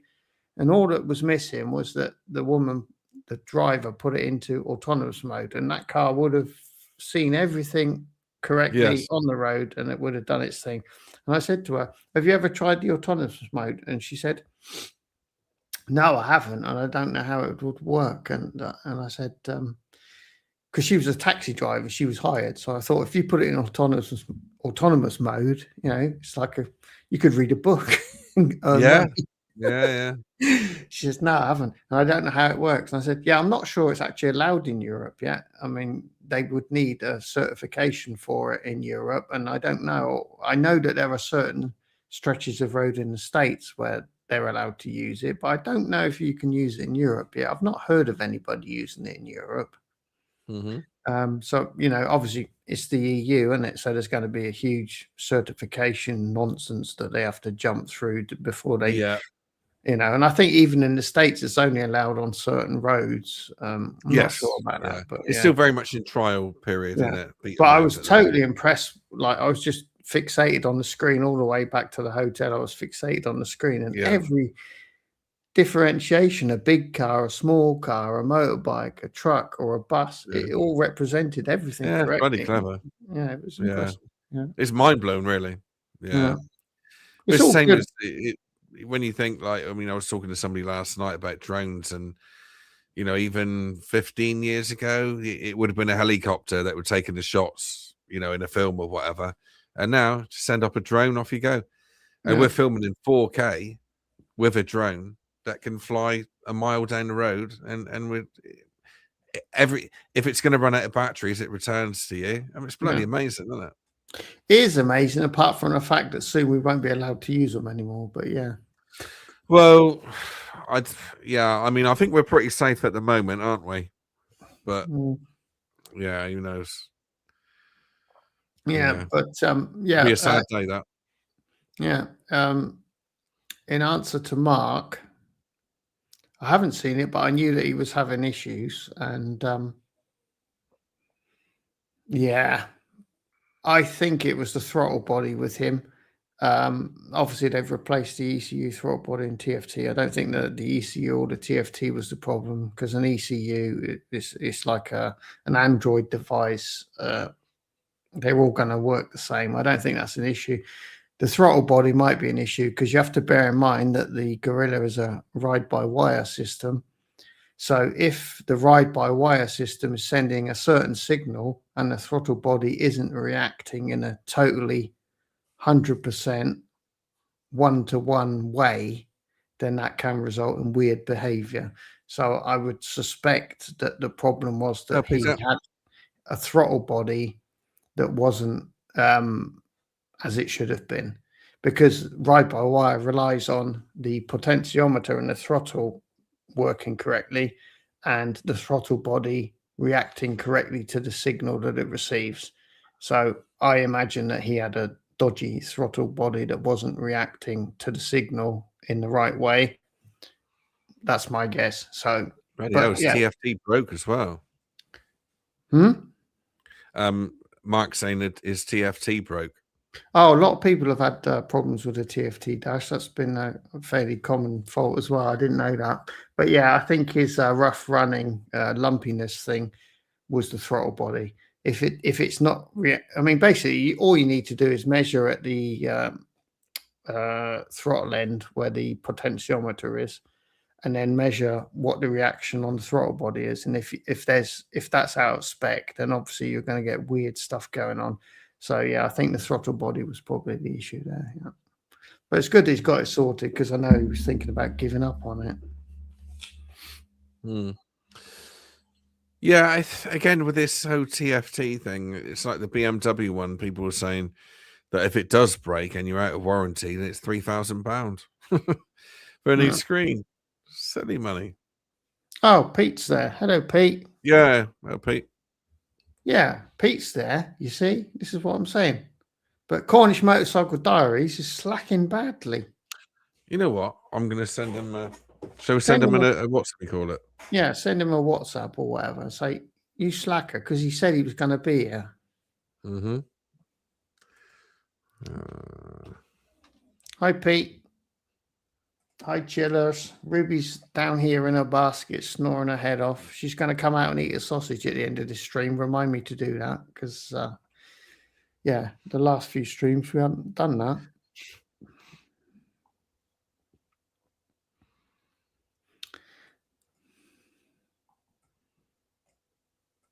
There you go. That's that sent.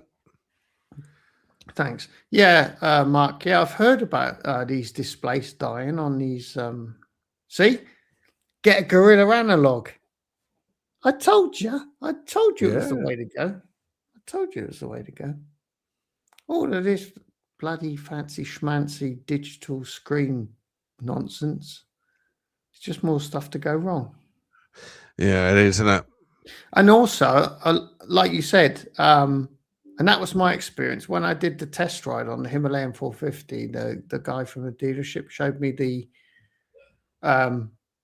buttons to operate the various screens of this Himalayan Tripper Dash thing. It's hard work, isn't it? Yeah, it was so complicated. I thought, bloody hell, if I've got to do an exam before I can get the most out of my bike, I'm not interested. I don't know why they don't get on top of this. Hey, who actually, Honda do it as well. They do this Honda Sync thing. It's great when it's working, but to actually get it to work and go through all the menus and all the, but you don't want that, do you? You don't, you just want to get on and ride the bloody thing. Yeah, but let's be honest, smartphones are a thing, right? A smartphone can do any bloody thing you want. So all any person needs these days is a smartphone mount, somewhere to put it, and the app that they want to use. Yeah, and USB charge point would be nice, so your phone don't run out of juice. But basically, that's de rigueur these days. You can't bring out a bike without a USB port. And even if it arrives without a USB port, you buy one on Amazon for €12 and fit it yourself. Sorted. Yeah, exactly. It's no big, is it? Yeah. And also, all of these bloody fancy schmancy dashes, they all kind of rely on a proprietary app. Yes. For it to work with your phone. So, like when you plan your route, you have to do it in their app. You can't just do it like willy-nilly. You have to do it in their app. And if their app hasn't got a feature that you use in Google Maps all the time, like dropping a pin or something, you can't put your route into the bloody thing. I'll tell you what happened this week. I had one of my comments on an electric scooter, which I had called, I can't remember what it was. Anyway, but basically somebody wrote in saying that they bought one, and now the app has shut down. Because the app is shut down, the bike isn't communicating, and now they can't use the bike. So is that going to be the future of bikes as well? When the app's shut down, and you're stuffed. Yeah, that was the thing. Good point, Mark. Yeah, Mark Travels. Do you know that channel? The German guy. He did a trip around the world with a Zero motorcycle. And apparently, it's constantly saying there's a new software version, download and update, and if that goes wrong, the bike is toast. Yeah. And he was like in the middle of nowhere, like the nearest Zero dealer would have been 2 countries away. Yeah. So he had to keep saying, I'm not going to do an update. No. Imagine that, having a bike that from 1 second to the next could be rendered inoperable. Yeah. Well, I felt it when I had that Zero. Was it the SRF? SRF, I think it was. And I went down to Torquay and back. And by the time I come back, I was on like 20%. And I was absolutely bricking it, because if I run out of juice, for example, on the side of the road, and I put the bike on the side of the road, first of all, it's not mine, obviously. But secondly, it's a £26,000 bike on the side of the road in the middle of nowhere. you're just asking for somebody to pick it up, chuck it in the van, and off you go. It's a Mm. horrible feeling. Mm. And you can't zip off down the petrol station, come back with a jerry can, and off you go again, can you? Mm. Mm. It's nothing worse than fuel anxiety, or what do they call it? Electric Range anxiety. That's Range. the one. Yeah. Yeah, I only done 100, and I think it's 110 miles. I think it was that day. Mm. I thought, bloody hell, this is it's a horrible feeling. Yeah. I got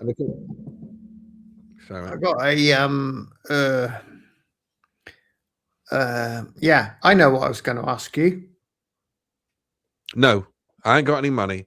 It's the wrong time, Gary. We've already been through this hundreds of times before. I have not got enough money to lend you. But I've started a GoFundMe. No, I don't care. You can fund all you want. I'm not funding anything. I'm sure Mark will chip in and Peter, but no, you're asking me, forget it. God damn it. Can I just remind you how Christmassy I'm looking? Hang on. Get that microphone out of the way. It's funny because with the camera, it's all the other way around. There you go. It's like the old TikTok little heads, isn't it? Yeah. It's awesome. It's Christmas. Yeah. Yeah. It's really weird, isn't it? When you're on the webcam, it's all the ass about face. It's difficult. Yeah. Your right hand is your left hand, and yeah, I know what you mean. Yeah, when you go left. I never get used to that. I mean, I had the option to mirror the camera, which would have solved that problem, but then it all looked weird, so I didn't do that. Yeah, and I don't think anyone cares, do they? I'm all about being authentic. Let's be honest. I don't want any AI nonsense going on. It's like late night on Radio 4 now, isn't it? Oh, Mark. Radio 4. Mark, I'll tell you what, this is cool, actually. Mark says some bikes have a USB, but it's under the bloody seat. Tell you what, true story. That is stupid. And also, the Super Meteor and probably the Shotgun, they have it in the right-hand side panel. So you have to run an extension cable. You have to run an extension lead up to the handlebar. It's dumb. What are they doing? What are they thinking? Yeah. Whoever thought that was a good idea? Crazy. Have you ever had a BMW, Gary? Here's a story.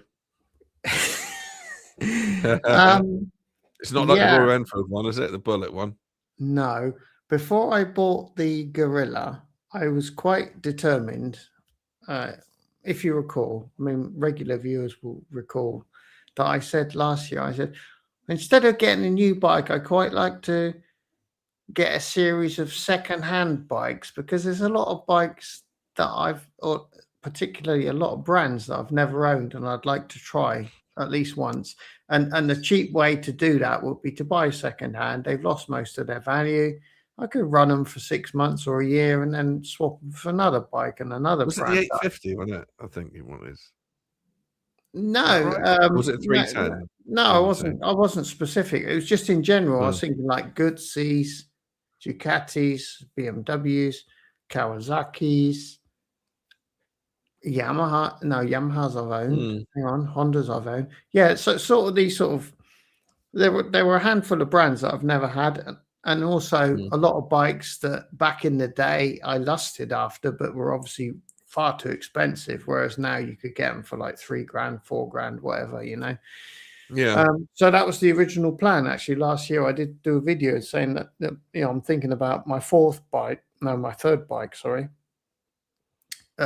won't be a new bike. It'll be a second-hand bike, because there's lots of brands and bikes that I'd like to own, even, you know, for a short period, not with the intention of keeping them, just really box ticking exercises where I say I've never had one of them, and I just want to just experience it for 6 months or a year. And if you buy secondhand, you don't lose a lot of money in 12 months. You know, you're not going to lose a lot. You'll probably sell it for what you paid for it, more or less. So that was a plan. And then, of course, at the end of last year, I ended up buying the bloody Gorilla, didn't I? So that was the end of that plan. Yeah. But yeah, that's it. But yeah, BMW is one of the brands I never had. Moto Guzzi. I wouldn't have a Guzzi. It's a bit hit and miss for me. Suzuki, one of the big four. Oh, right. I've had a Suzuki. I've never had a Suzuki. Never had a Kawasaki. Never had a Ducati, obviously. What were the other ones? Sinus. Yeah, well, any of the Chinese brands. Royal Enfield. The Royal 380 Enfield. is good. You'll try one of them. Yeah, Royal Enfields. I've tried pretty much all of them. Yeah, so that was kind of the plan. But yeah, BMW is very much on the list. And to be honest, yeah, sure, I could buy a BMW K series, but the classic BMW really is the big boxer. So if I were to buy a BMW, I'd probably be looking at a big boxer. It's got to be a boxer, mate. Yeah, because if you buy a K, it's like it might as well be a Yamaha or something. You know, it's like 4-cylinder inline. Yeah. It's kind of I mean, that's my idea. it's in line in longitudinal sense, isn't it? I think on a BMW rather than a transverse. But yeah, it's still a 4-cylinder. Not super interested in that. But yeah, I'd like to ride a boxer. I'd like to ride a Guzzi because of the torque twisty thing with the throttle, and it goes like that when you give it throttle. And well, yeah, but so do BMWs, don't they? Yeah, with the shaft drive and that. So yeah, I like the idea of that. But yeah, I've never actually owned a BMW. No. Yeah. I mean, that's what got me really, was the whole BMW boxer thing. I just love the bloody things. I really do. Something about them that it's just so unique to anything else that's on the market, and the engineering of it, and great. Yeah. No, I mean, I would never buy a new BMW. Silly money.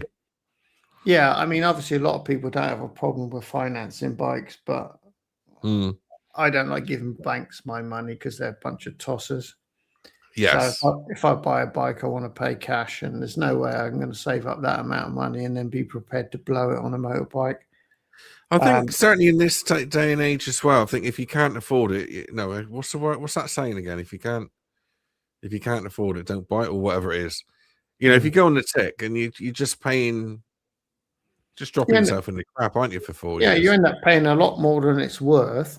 Plus, if you can't afford to pay for it anymore and you sell it after a year, you've got all of that depreciation on top. Yeah. Exactly. So you're already agreeing to pay more than it's worth over a 3 or 5 year period. And then if you bail out, in addition to the interest that you're paying, you've also got the depreciation. Yeah. So you're thousands.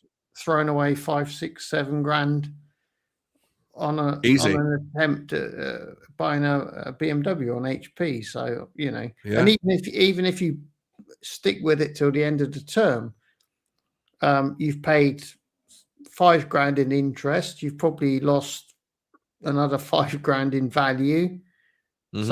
So in that time period, let's say you financed it over 5 years, you're probably down 10 grand when you sell it. Yeah. Oh, easy. Yeah. On the BMW, which is 2 grand a year for one bike.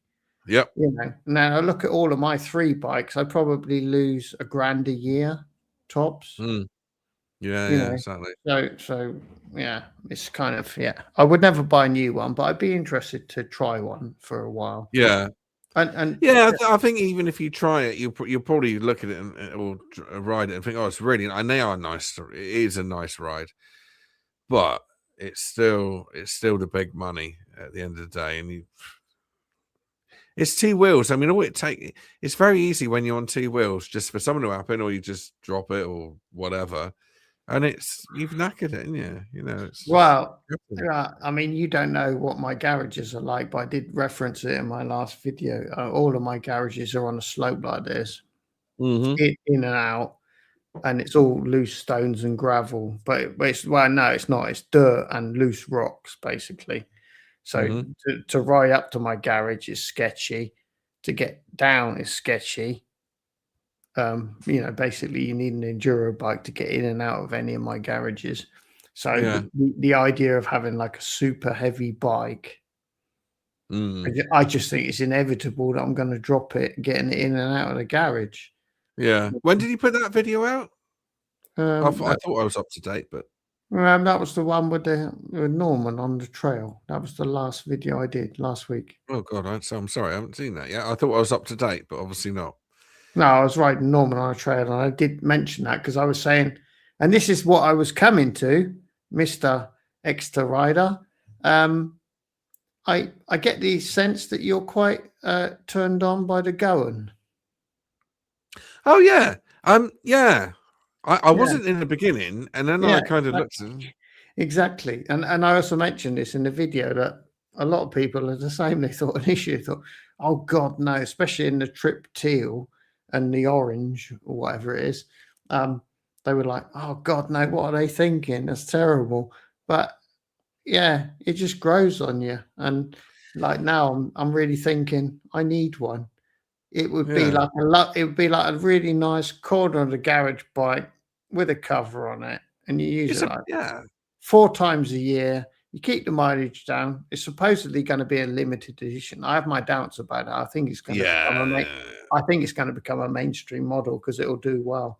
But yeah. if it was a limited edition, you could just keep it in the corner, keep the mileage down, and Hang on, whenever you you go, talked about this, you haven't you in one of your videos as well? Yeah, yeah. I couldn't just have it in the corner of the garage looking at it though. I'd have to use it a lot. Oh, I no, I wouldn't because I've got 3 other bikes that because I think the riding experience is going to be pretty similar to the Meteor because they Oh basically yeah, they taken the classic, they put the foot peg position where the Meteor is, and they've got the heel toe shifter. The only difference to the Meteor is the high bars. mm, So I think it's going to be like a Meteor. So as I've got a Meteor, I would ride the Meteor most of the time.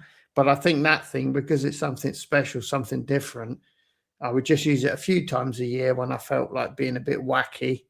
I'd probably ride it in sandals and shorts and a loud shirt, like a Goan should be ridden. yeah. Um, yeah, That'll and get the comments coming in, won't it? Oh, yeah, you yeah, should be wearing boots. yeah. You should be in shorts. I don't give a toss. But anyway, anyway, no risk, no fun. But I Yeah, think, yeah, 100%. I think it would be a nice bike to take out from time to time. Obviously, mainly in the summer, I'm guessing.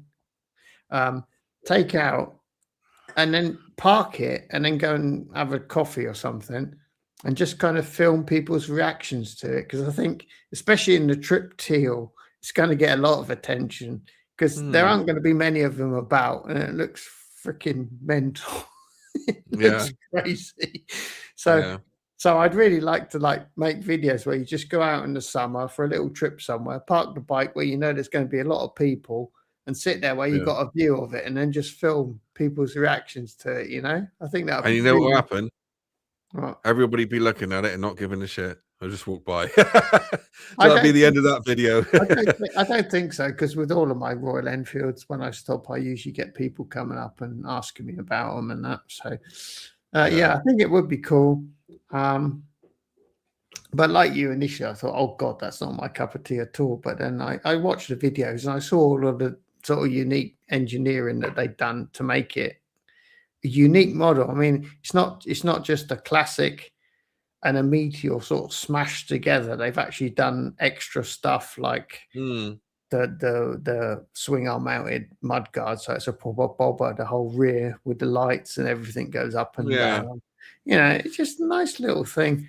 I mean, And for me, what really floats my boat is white wall tires. I've always had a thing for oh, white wall tires, and I oh. think that's what ticks the box.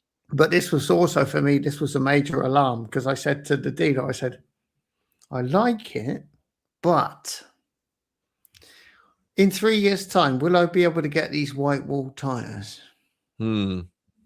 Good Because point. that bike with like normal black tires is half of what it should be. Yes, it is. You're right. I agree. So Yeah. I said, will I be able to get these white wall tires in 3 years' time? And they went, Mm. oh, I expect so. Royal Enfield will probably keep them in stock and that. And I said, yeah, but Well, what it if would they say don't? that, yeah. But what if they don't? They said, oh, we've got a company that does white wall tires. We can probably get some other tires that would work. It sounds like he's spoofing there, doesn't it? Yeah. Doing anything to tick the box. Yeah, but that is a bit of a concern, isn't it? Yeah. Obviously, while it's new, it looks dandy and fine and super good. But in 6 or 7 years' time, will Royal Enfield be able to supply the white wall tires, or will you be stuck with bog standard Michelin's or whatever else fits? You know. Yes, yeah. That's a question actually. You what tires did you put on, Buddy again? You didn't put the Seats on, did you? You put the No, I got Metzeler Road Tex on Buddy after I had good experience on a tiller. With the Road Tex. I went for Road Tex on Buddy as well. Do you feel? Do they feel better as well? Do you feel like more confident in wet? Day and night. It's like Buddy's egging me on to scrape the foot pegs. It's just I'll have to try them. Yeah, I mean, they're amazing. They got so much side grip. They're crazy. They're really good. Oh, cool. Yeah, I've never really liked the Seat tires. Really, I mean they're okay, but yeah, but no, I think when I do change them, I'll probably go for the same ones as you. Yeah, definitely. But yeah, no, I do like the going, and I mean, I'm not in a position to even think of buying one, but the way I see it is that I've got a Meteor anyway, so I'm happy with that. But one thing I was going to say actually is that when I had that Meteor with Royal Enfield, they had me the Supernova, didn't they? Mm. And I had that. I always thought that the Supernova rode or felt, yeah, I suppose rode and felt different than my Fireball. And I just felt like I enjoyed riding the Supernova a bit more than I do the Fireball. And I said this to my local dealer, and apparently the Fireballs have got different throttle bodies than the Supernovas. Did you know that? Have you heard of that? I mean, I haven't heard of that. I don't believe that. It'd be too much like hard work. Yeah, well, yeah. I kind of questioned it and thought, well, that's a little bit odd. But he's not one to normally bullshit. Like, he's pretty solid. I can't see it. I can't see how the spec level would affect the componentry beyond accessories. I just can't see it. It wouldn't make any sense for the manufacturer to do that. I don't believe that. No, I get what you mean. I totally agree. Yeah. But I mean, I just felt it. I just felt it was different. Yeah, but I've just seen Christopher's here. Christopher, hello. Oh, hello, Christopher. He arrived late, so he has a panniers that he holsters his phone in. So presumably that's for a side panel mounted port, I'm guessing, which is okay. That's fine if you happen to have panniers, which I suppose on a Super Meteor and Shotgun people might, because it's a cruiser. So then the fact that the USB port is in the side panel might not be such a nightmare, because that's right next to the panniers, I guess. It's an argument, isn't it? What did you say? What video did Mark put out today then?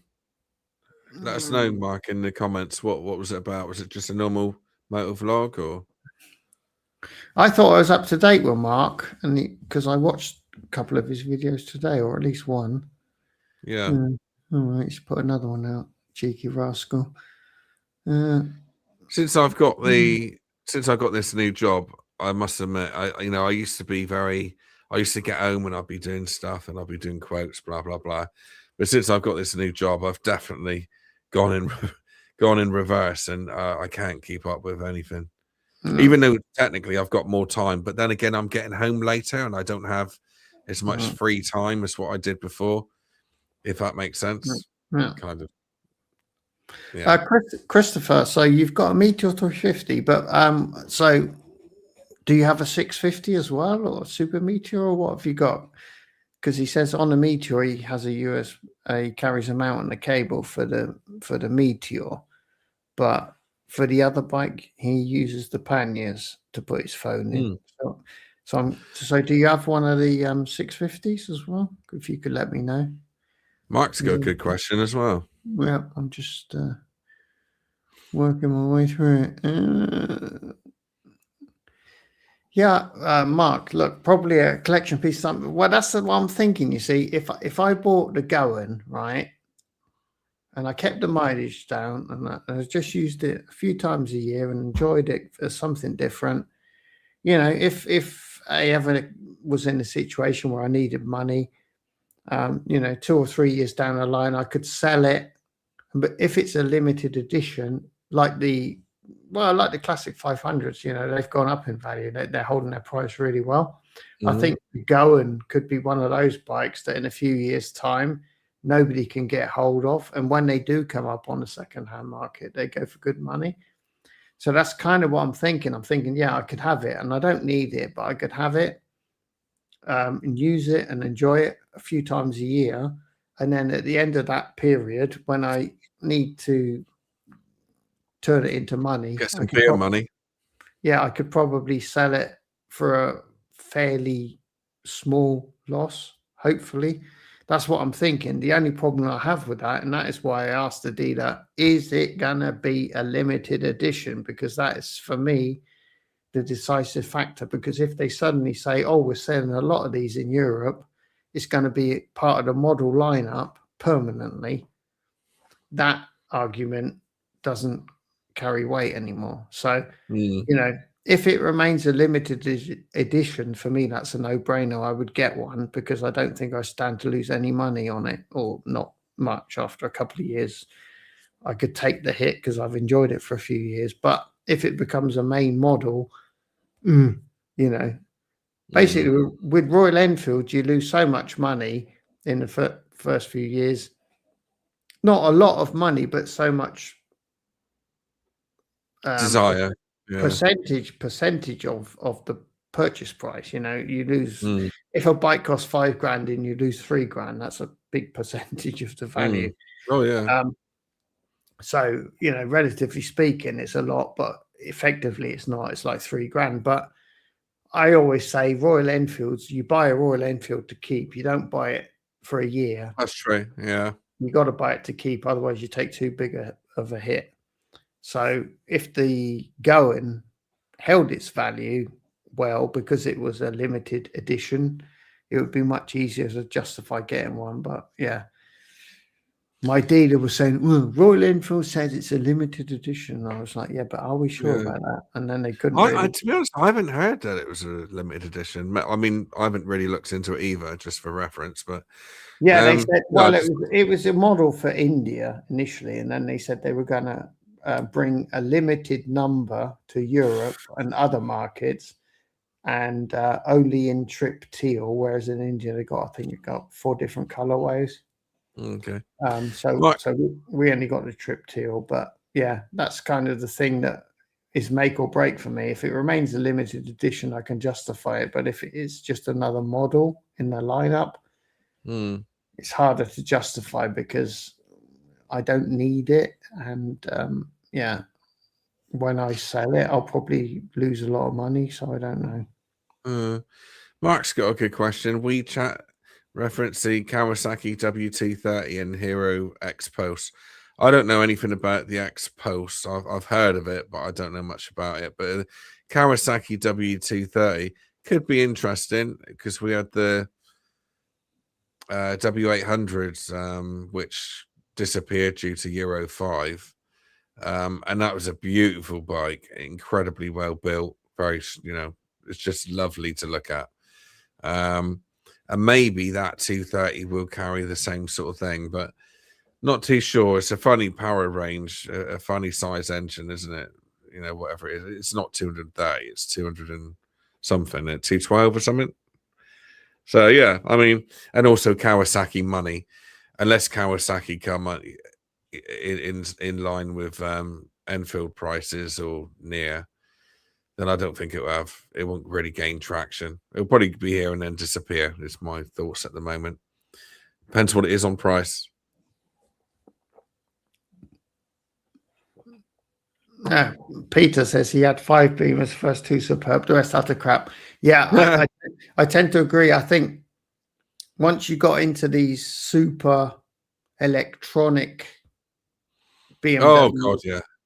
If I was going to buy one, it would be something like one of the old RT 1100s or something. You know, one of these like simple boxers, more or less. Nothing. Well, a bit like mine, R850. Yeah, exactly. I mean, like that kind of generation. I Made think it gas as well. after that, once the whole GS thing took off, they kind of went off on this big, massive gizmo trip, didn't they? Yeah. And then they fitted the same gizmos to the touring bikes as they did to the adventure bikes, but it all got really electronic. So yeah, I think I would definitely, if I bought a secondhand BMW, it would be well old, and it would be very mechanical. It would be one of the original, more or less mechanical BMWs with not a lot of gizmos on it. Maybe ABS, but that's probably about as far as it goes. Yeah. Andy makes a good point there. He said he loves his 1250 GSA. He's got the black edition, 4 years, never missed a beat, 28,000 miles. And yeah, it's a beautiful bike. That it is really, really nice. I mean, he's tried the 1300 and yeah, he's just not interested in upgrading. I don't blame him either. I don't blame him for a second. I think the 1250 was when they kind of peaked, really. I mean, obviously we've got the 1300 as well, which, it's a lovely ride, but I think I still prefer the 1250. The 1300 I don't look at and think, oh, I really want that, but the 1250, yeah, I do quite like it. Yeah. That's good. So has Andy come back then? I thought Andy left us earlier. He's in and out because he's obviously Rev Bomb's been on tonight as well. So all right, okay. Yeah, but yeah, that's funny. Pete, for the benefit of Andy and us, what were your issues with the later BMWs? If you could just put that in the comments, I'd flash that up, because Pete obviously enjoyed his first BMWs, but not so much the later ones. So he's had 5, and he said the first 2 were superb, and the next were utter crap. So if you could let me know, Pete, what your issues mainly were. I'm guessing it was to do with electronics and warning lights and shit going off, but who knows? Andy's been watching the darts. Well, that's much more entertaining than this. Who can blame him? Hang on. Nothing's more entertaining than this, Gary. Nothing in the world. Oh, yeah, I think so. Probably, paint drying is probably more interesting. Anyway, Christopher says, yeah, Metzler made white walls. Continental also. The Harley fans in the States like them. So, yeah, maybe we can get tires from America for the going. Who knows? Yeah, I don't know. Yeah, Mark, the W230 in the Hero X-Boss. Hero, I can't get behind that because it's like, it's not a brand that I'm familiar with. Obviously, it's is that X-Post one? Is that the same as the Bantam? Yeah, probably. I think the Bantam is a different brand, isn't it? I don't know. Well, it's a BSA brand Bantam, but that is also the same as. Yeah, but I don't think it's Hero. I think it's one of them other Indian companies. Oh, is it? I'm not sure. But anyway, the Kawasaki W230 is gorgeous. All they need to do now is bring out like a 650, 750 version again that is Euro 5 plus or whatever it is now compatible. 5.5, yeah. Yeah, because pain in the ass, all that. The W650, W800, they did so well. They're gorgeous. Oh, they were lovely. They're gorgeous bikes. They are. God, if we could buy them in Europe, we'd buy them. Come on. Yeah. That's where I kick myself with Royal Enfield. They got the 650 twin. Can't they do what Kawasaki did? Build a bike that's that gorgeous. Just do it. It would sell like hotcakes. Now that Kawasaki are out of the market in Europe because of the emissions, Royal Enfield should do a Royal Enfield W650 thing. That's just so gorgeous, like an early Bonneville. That's what they should do. I can't understand why the classic 650 ended up being a shotgun with sort of classic-y looking Meteor, Interceptor, GT, same old bloody engine. And now they're upgrading it to 750, aren't they? Same thing, really, though, isn't it? Oh, so you got the 350, right? Okay. Yeah, but what I'm saying is obviously the side panel mounted USB port is not terrible if you've got like saddlebags. Because the it's not a long cable to get to the port, but obviously to the handlebars you need quite a big extension cable, which is a bit enough. X-Post. I'm going to have a look at this X-Post now that Mark's mentioned it. Yeah, but a W230 is a pretty bike, isn't it? It's it is. Oh, it's a beautiful looking bike. Yeah, definitely. gorgeous. They've done it again. They did it with W800, W650. Gorgeous. Yeah. Kawasaki can do it. Why can't Royal Enfield? That'd be the perfect bike for the 650 platform. Just make that as a 650. Come on. Hero X-Post. Yeah, there we go. Pete fitted the Metzeler Rotex to his classic 350, and he said it made the Seats feel like concrete hoops, and so much. That's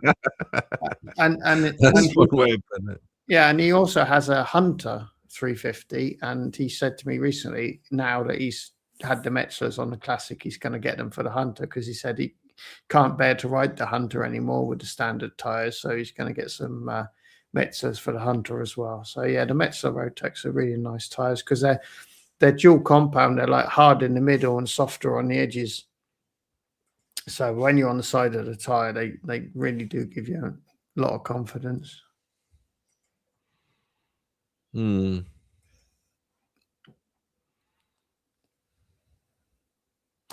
Yeah, I'm not too sure about the X-Post, to be honest, Mark. It's not really ticking my boxes. I'm a bit funny with the Chinese. The thing is that I've ridden so many Chinese bikes now over the years, and I've been very pro Chinese bikes. I've never been against it, but things like the CF Moto 450. Yeah, me too. It's so frustrating because, like, when I started the channel, it's called Economical Rides, right? It's not called Royal Enfield Rides, right? Sorry, it's Indian. Sorry, Mark. Okay, yeah. I started the channel thinking that these Chinese and these other Indian brands are coming to Europe. And they're going to revolutionize the motorcycle market because they're going to be bringing out good bikes at affordable prices. They're going to undercut the competition. And it might be rubbish to begin with, but they will eventually get there. Yeah. And I think now none of them are rubbish. They're all good bikes, but, well, apart from the MT380, wasn't it? Sinus. Yeah. They're all good bikes, but the problem is traction. It's getting the traction, getting the dealer network, giving me the confidence to invest 6-7 grand of my hard earned in something which requires that I know my local dealer is still going to be around in 5 years, that I'm still going to be able to get parts for this bike in 5 years. Yeah. And that's where I struggle, because those 7 grand that you invest, they can quickly become nothing. If you end up with a bike that's broken, there's not a dealer anywhere to be found. Or if there is a dealer, he says, oh, it's 5 years old. They don't do parts for 5-year-old bike. You're out of luck. Yeah. And again, this comes back to the thing we mentioned earlier. In theory, in 5 years, if I say I've got this bike, I need this part, and they go, no, it's not available. No dealer is going to think, but this model was very similar to yours, and this part looks like it might do the job. Yeah. Let's try to fit this part to your bike. They're not going to do that because they're liable if something goes wrong. Yeah, exactly. Yeah, exactly. So that even makes it even more difficult for me to have faith in these brands. Yeah. And I over the years, I think the only ones that are safe, really, from my quite a lot of experience now, Benelli are quite safe. They do make some good bikes, although got some problems. But yeah, they make quite good bikes. But I got loads of crap, loads of flack for the video that I done on the CF Moto 450. And everything I've said about that bike has come true. and you still can't get them for months on end. You still, I mean, I've never seen one out in the wild at all. So I'm glad now that I've said what I said about in that video, because it's all come true. And this Hero, whatever it is, and same with the Vosges. The Vosges brand is superb. They're really, really good bikes, but they're still very hard to come by as well. And MotoGP are quite a good brand. I think they tried to get them in, but it's just not happening. Yeah. Oh, I tell you what, a brand that I really like, I got a lot of enthusiasm for, is Bender.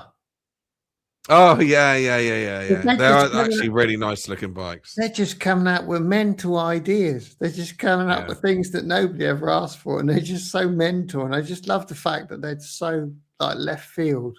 You know, they're not trying to make a cheap Trans Am, or they're just going, no, look, we're going to do like a 4-cylinder inline 4 cruise. They do a boxer engine as well. Yeah, a Boxer 250 with a hybrid. At the show, they had a Boxer 250 with a hybrid electric motor on. They're brilliant. I love that.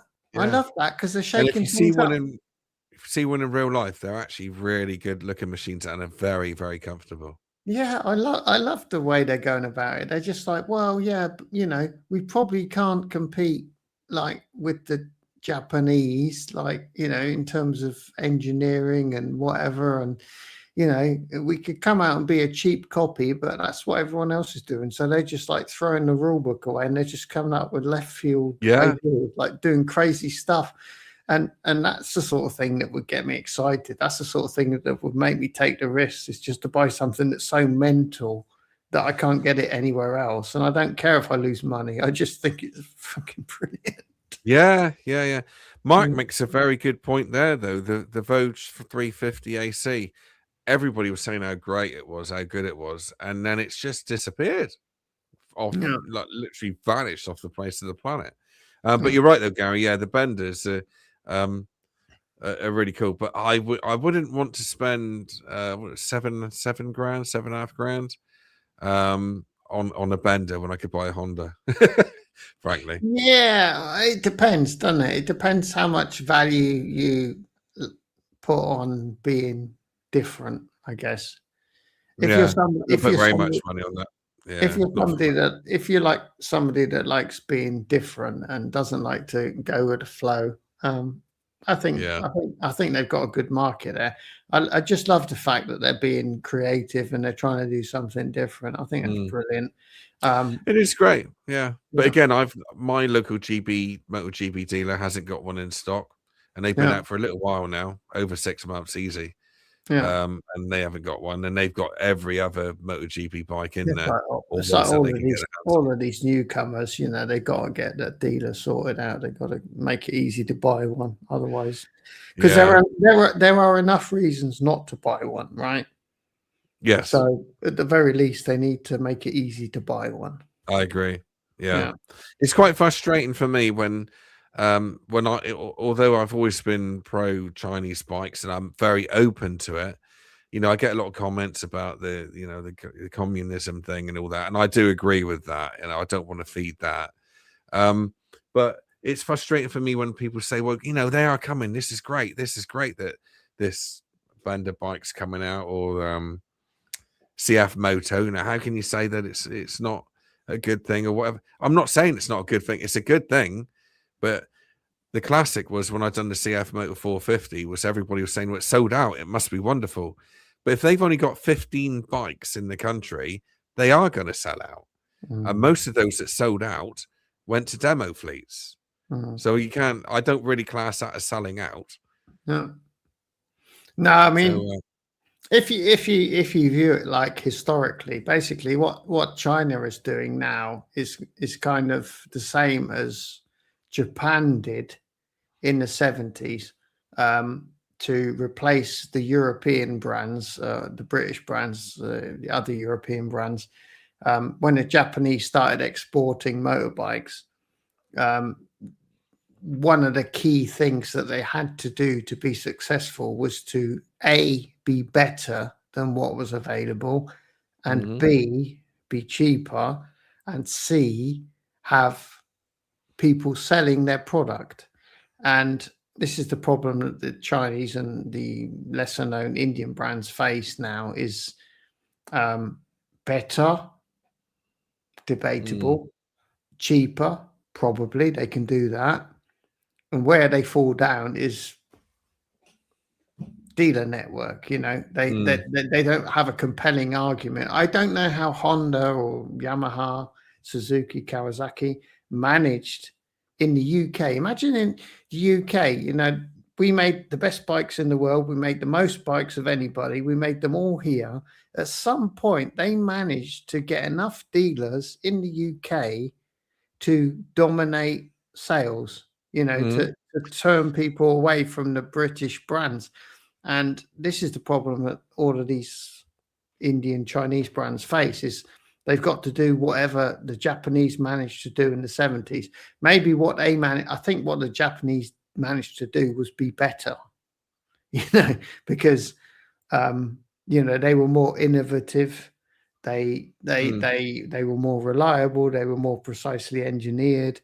They didn't have to deal with all of the, you know, well documented labor problems that we had in the UK with the unionization and the people that didn't give a toss when they threw the bikes together. So probably the Japanese won because basically the people that tried them said, it never breaks down. It just works. It's brilliant. It's cheaper, you know. And most importantly, they delivered. Yeah. They delivered on what you're saying, and they delivered the bikes. Yeah. But I mean, it's incredible that when you think about it, how much the UK and other brands like BMW, you know, they all had their markets and they were very locked in. And the Japanese just came and just went, you know. Yeah. But they haven't, again, they haven't actually grabbed much. Well, they're grabbing nothing at the moment. No. They grabbed the 125 It's market not an a easy little bit. thing to do. It's not an easy thing to do. And I think it's probably not easy anymore because there are no bad bikes, you know. Back then, you could be better by quite a margin just by making a bit more of an effort. Because all of these established brands, they got kind of lazy, they got kind of complacent, so they were just like doing their thing. And then the Japanese came in and said, "Oh, look, you know, we can be better, and it's not going to be difficult to be better than them because they're like lazy and slovenly." Well, but a lot of the Japanese markets like Honda, Kawasaki, etc., they control the market. For example, the NC750, they can put a cruise control on that. Everybody's gagging for it. The NX500, people always wanted twin discs and a different mapping. That's something I mentioned on my review. They've now done that. But what they don't want to do is go all out because then you're building a perfect bike. What they want to do is drip feed you model to model so people keep upgrading rather than going straight to the perfect bike. Yeah. While I remember CF Moto have recently said in somewhere where I read this that you know, with all the hype that's been going on about this 450 etc., the MT 450 and the 800, which had the chocolate cams which the KTM share, they've recently said that we're not actually interested in the UK market. We're interested in the American market because it's a bigger pie for us. Yeah. So that just about says it all as well. Yeah. Oh, look, Mark makes a very good point. The Gold Star, they hadn't models, etc. ready, and it backfired 100%, mate, big time. I mean, I've made a video on that as well. Yeah. A friend of mine's been waiting on a Bantam. He got promised it in late August, then September, then October, then November, and now they're saying at the end of January and beginning of February. Again, why are they releasing them and letting people down, and people are taking back their deposits like they did on the CF Moto 450? No, Pete's saying the RS 100 and R100R were good, and the rest were dross. The first two did 140k between them. Okay, so Pete, here we go. The K series was bland. boring and unreliable. Yeah, that's what I said to you, wasn't it? If I were to buy a secondhand BMW to experience the brand, it would be a Boxer. Because Yep. why would I buy a K? It might as well be a Yamaha. You know, it's a Yep. 4-cylinder inline. It's not Yep. really what BMW. What Are known for. differentiates BMW? It's not their strong, No. personality. Yeah. I mean, it's probably a really nice bike, you know. K BMW is probably a nice bike, but I think the thing that would draw me to BMW is the Boxer because that's the legend. It's funny when I first started doing all this. I rode the boxes. I rode the RT and the GS, and a few other boxes, and then I went on to their 850 range. The XR 850, for example, it just didn't feel. It sounds awful, but it did feel kind of Chinesey. I think that's the way to word it. It did feel, much lesser. It's not made in Berlin, whereas the boxes you feel that you're on something special, reliable or not. But yeah, Pete says my Ducatis were more reliable than the Beamers on tour. Oh, that's interesting. Yeah, I don't know much about Ducatis. I've only ridden one of Pete's mates. He was on a tour with one of his mates, and Pete gave me the link to the video. And Pete's every time they pulled up somewhere, Pete's Ducati was going, with a dry clutch. Yeah. When he said, "Oh, your Ducati doesn't sound good. Sounds like it's lunged itself." I better go toilet, mate. I've been wanting to do it for a while, but I can't. Oh, that dry clutch sound. I don't think I could live with that. Honestly, I don't think I could live with that. It's just horrible, isn't it? I don't get that at all. Yeah. Yeah, BSA. That's kind of. It's a shame, really, because I would have liked to have tried the Gold Star and now the Bantam, and in future vielleicht the Thunderbolt. Thunderbolt's really good because it's got a Bantam engine, so it's got a good power boost over the Himalayan 411. Looks like it's fairly light, which the Himalayan 411 isn't. So the Thunderbird would be a real interesting option for me to replace the Himalayan 411. But yeah, my problem is the dealer network. I mean, I think, like you said, 4 hours. I'm probably looking at the same. In Europe, it's worse than in the UK for sure. And my worry is even a 4-hour away dealer. If BMW doesn't gain traction here in southern Spain, they probably won't be a dealer next year, So you buy a new bike and you've got 3 years of warranty where you have to take it to the dealer. And after the first year, your nearest dealer might not be 4 hours away, might be like 7 hours away. So, yeah, the dealer network here is, for me, the big issue. So it's kind of like just the same as the Chinese brands.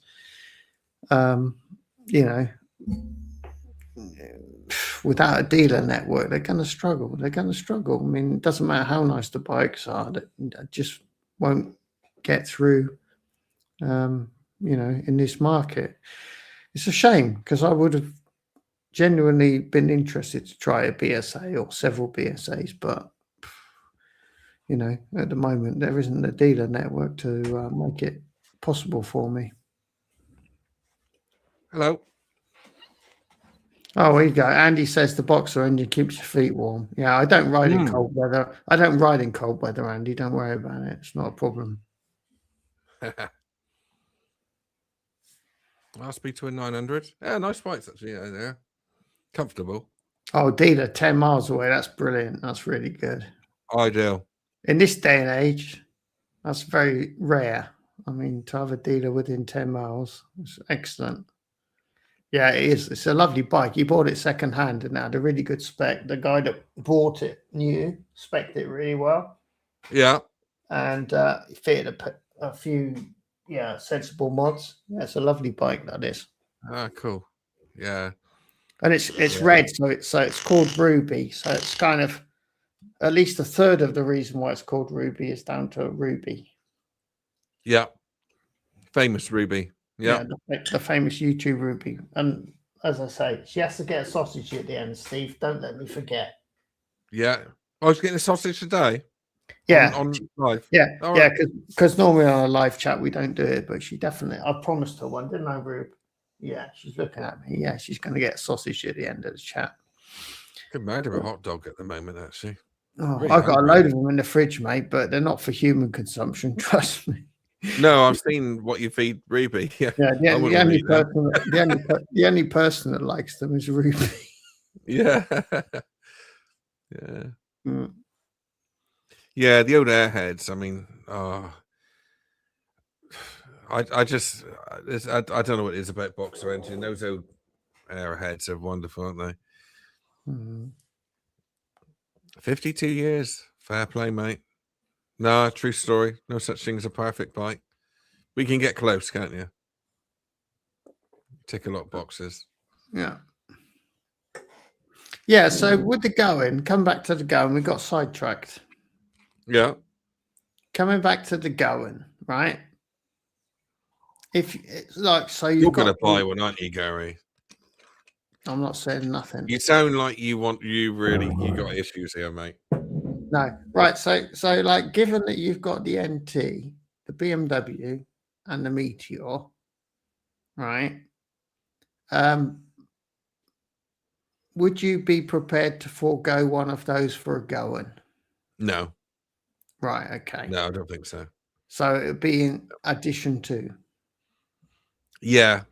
I mean, there's no. I can't even. I've got two of mine off the road due to the new job and the money cut. So yeah, it won't happen. And also, I don't think I would gain enough from the going to get shot on me Meteor. Yeah, that's what I say. The going would really be the perfect substitute for the Meteor if you wanted something a bit more special. Yeah. But at the same time, I would say that the going, I only like the going with the single seat. I think it loses something of its character when it's got the dual seat, which is like standard. I agree. Yeah. And the Meteor, you often carry a pillion, don't you? Yes, I do. So and if I take that experience away from it, I wouldn't want it. Yeah, exactly. Yeah. For me, it wouldn't matter. But I wouldn't replace the Meteor because Buddy, I still would always keep Buddy because he was the beginning of everything. But but I wouldn't if I get to go and the first thing I do is take the rear seat off because I don't carry a pillion ever, and it just detracts from the idea of the going, which was like this weird kind of hippie chopper thing. Yeah. As much as I like it, I don't hanker for one. I mean, I like it in the pictures. I haven't even seen one in real life, but they normally look better in real life than what they do on the computer or whatever. So yeah, I don't hanker for one. I'm kind of happy with what I've got. And if anything, I want to get all of my bikes on the road again rather than just having one. Yeah. But with it being winter, I'm not in any rush. So yeah, no, Mark sort of agrees with me. Like if the going is like certified limited edition, so it's like a short run, it's only available for a year and a limited number, or a year or two and a limited number. I think it is a good purchase because you can have it, you can enjoy it, especially as a YouTuber. You can make content with it. Like I said, it'd be interesting to see people's reaction to it when you park it somewhere. That'd be just good fun, but for me, I can't neglect the financial aspect. So if I buy it as a luxury, non-necessary item, if my circumstances change and I need to get rid of it, I need to make sure I don't lose a lot of money for the fun that I had with it. So for me, the limited edition factor is important because I think it will be like the classic 500s. It will hold its value really well. I don't know if it will though. Well, it will It's if it thing, remains isn't it? limited edition. But if they make it a mainstream model because they've seen, oh, we sold a load of those to Europe, oh, we'll just put it in Yeah. the program. Then all of a sudden it's like a Meteor or a Hunter or anything else. You know, have the appropriate depreciation, which would suck. I understand what you're saying, but if it was a true limited edition, then they would have plates on there saying number 1, number 2, number 3, wouldn't they? Yeah, Whereas it well, doesn't seem. yeah, that's what I'm saying. That's why I don't have the confidence Yeah. that Yeah. it is I gonna, see what you that it is going to be a limited edition, because if they see that it's selling well in other markets, they'll just keep banging them out. mean. Yeah. At which point it's like buying a Hunter that I don't need, which would make no sense.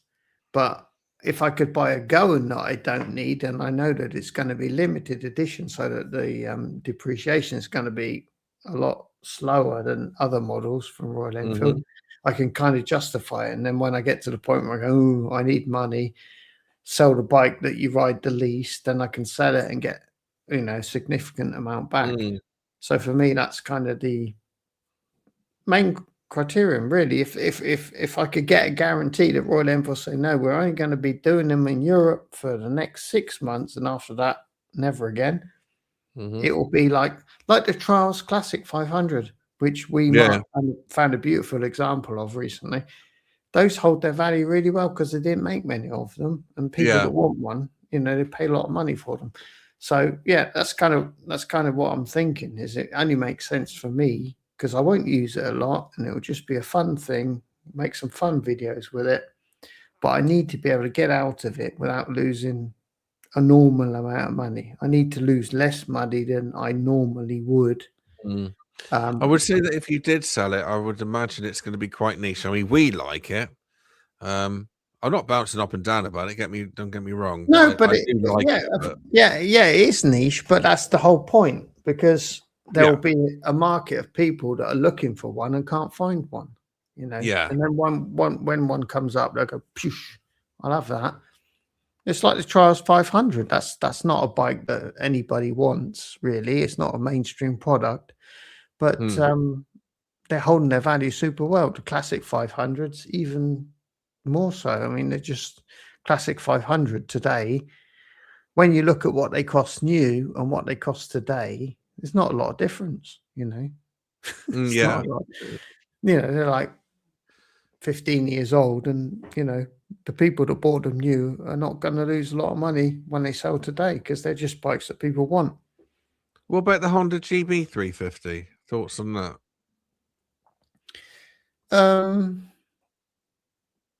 Why would I buy the Honda when I can buy a Royal Enfield? I don't know. Because for me, Honda is just like kind of like mainstream. It's kind of more boring than buying something a bit left field like a Royal Enfield. Yeah. I would say Enfield are probably killing it more than Honda, aren't they, for the lower capacity? Yeah. I think Royal Enfield becomes less attractive to me the more mainstream it is, you know. Yeah. Because I bought a Royal Enfield Bullet 500 in 2004 when nobody. How did that go? No, yeah, when nobody really was thinking about buying a Royal Enfield, you know. So for me, the more mainstream Royal Enfield becomes, the more Honda, Yamaha, Kawasaki, Suzuki Royal Enfield becomes. It's kind of like less appealing to me, because I always try and do something a bit different. It's just the way I am, you know. Just a bit of information for Christopher, really. He says about the Honda GB 350, and it's not available in the US. Shame that. It is a very nice bike, but I've never ridden a bike where you get into 6th gear and you have absolutely no power left. And a lot of people are saying it's underpowered, and I can see what they're saying with that, but it depends how you kind of ride it. But even I was on the motorway, and I come up to the slightest hill, and I actually had to knock down into 5th gear to get up this little dinky hill. It's just nothing. There's no power in 6th gear. So although I can see, it's a lovely looking bike and it does ride nice, but I would also say the things that you need to know is that the seat isn't particularly comfortable. It's quite hard. but also the lack of power in sixth gear is debatable. You know, it does kind of, and I said that in my review as well, that you know, you need to ride it to understand that you haven't got a lot of power in sixth gear. And lastly, just to give you an example, when I had the GB350 and I had the Bullet 350, I had the Bullet for 2 months. No, actually, I had it for about 3 months, actually, the Bullet 350, and I had the Honda for 2.5 weeks, I think. But every time I went out to the garage, it was always the Bullet that come out. So hopefully that might speak volumes, because the Bullet was more comfortable, a bit more characterful, just, and the seat was more comfortable as well. I was doing 40 miles a day on each bike, and yeah, the Bullet come out every time, and the Honda generally stayed in. I'm not saying it's a bad bike, not for a second. Don't get me wrong on any of it, but it was just nicer to ride the Enfield. It's just that J series engine. It's just yeah. It's just a beautiful combination of giving you the essence of a thumper, but without being vibey, unreliable, and or whatever else. It's so smooth, but it still feels like a genuine thumper. It's crazy. Yeah. I think if they could do a 500 version of that engine without losing any of its properties, it would be gorgeous. There'd be a great platform. They could do so many bikes as 500 single. If they could keep that, you know, obviously a 500 single is going to be a thumper, but if they could keep that smoothness, what an engine that would be, honestly. I mean, ironically, there is rumors that Honda are going to be bringing out a 500 version of the GB. If they do that, I think it will fly. But they will have beaten Royal Enfield to the punch, because Royal Enfield really could, you know, they should invest a lot of money into looking at the options to bore that J series engine out up to 500, because if they can, that would be a super platform. They could make so many great bikes that would sell so well. As long as they can take it out to 500 and pass the emissions, not lose the character of the engine, not lose the smoothness. Oh my God, they've got so much potential in that 500 single. Yeah. So that's Christopher saying it. Yeah. Apparently, I heard this from somebody else, from one of my viewers. Apparently the United States aren't really importing the GB350 because they say that the Americans aren't interested in anything that small. So yeah, GB350s, apparently they're hard to come by in the States. Mark's saying about they could have pulled off the 25 brake horsepower out of the J series engine. Yeah, possibly. The problem that all the manufacturers have got now is, well, the first problem they had was in 2019, was Euro 5. And the next real pain in their ass was Euro 5.5. A lot of the bikes at the moment are struggling with the 5.5 thing, because it's getting so tight now that it's very hard. In fact, most motorbike manufacturers have to outsource tuning bikes now, because it's such a complicated art to keep up with the who's going? Pete's going in Normandy. Pete from Normandy. Cheers, Pete, with your Classic and your Hunter and your chillers. Yeah, thanks for coming along, mate. But yeah, it's so difficult for and in a minute we're gonna have Euro 6. I don't know if there's an official date for that yet, but it's just getting silly. Hello, mate. Hello, doing all right? Yeah. Good old Jamesworth. He's late. Oh, I'm glad you arrived, James. I was worried about you because I still haven't done his extension yet, Gary. No, you haven't done his kitchen with his lighting and that. Yeah. No, Jamesworth. Hey, I was worried about you because you haven't posted any videos lately, you bugger. What's going on? Is it just because of the shit weather, or have you got stuff to do that's more important? Nice to see you, James. Thank you for coming along. Oh, Andy's saying he gets all his bikes remapped due to the Euro Wiffle Waffle. That's what I call it, Euro Wiffle I Waffle. mean, that just shows you what load of bullshit that is, right? Oh, bollocks in it. It's only it's a legal requirement to sell the bike. After that, fucking do what you like to it, you know? Yeah. It's It's such a load of shit. It's such a load of bollocks. And at the end of the day, it's a bloody motorbike. It's not coughing out a lot anyway, is Well, it? this is the thing. All of this emissions restrictions Bollocks. on motorbikes is a total nonsense. Yeah. What are we contributing to carbon emissions? Come on. Yep. How many kilometers per year do we do? How is that relevant? You know, and we're not running diesels. None of us, not one of us, well, apart from a few Royal Enfield people that might have a Royal Enfield diesel, which exists, it's a thing, but they're weirdos. But basically, no motorcycle is running a diesel. Yeah. Right. So why are they imposing these restrictions on us? We should be part of the solution, not part of the problem. Yeah. Not only are we not running diesels, we're not doing a lot of miles per year. I mean, come on, cut us some slack, for God's sake. And also, we're blocking the roads a lot less than all of these poxy electric cars and whatever else you think is the greatest thing to sliced bread.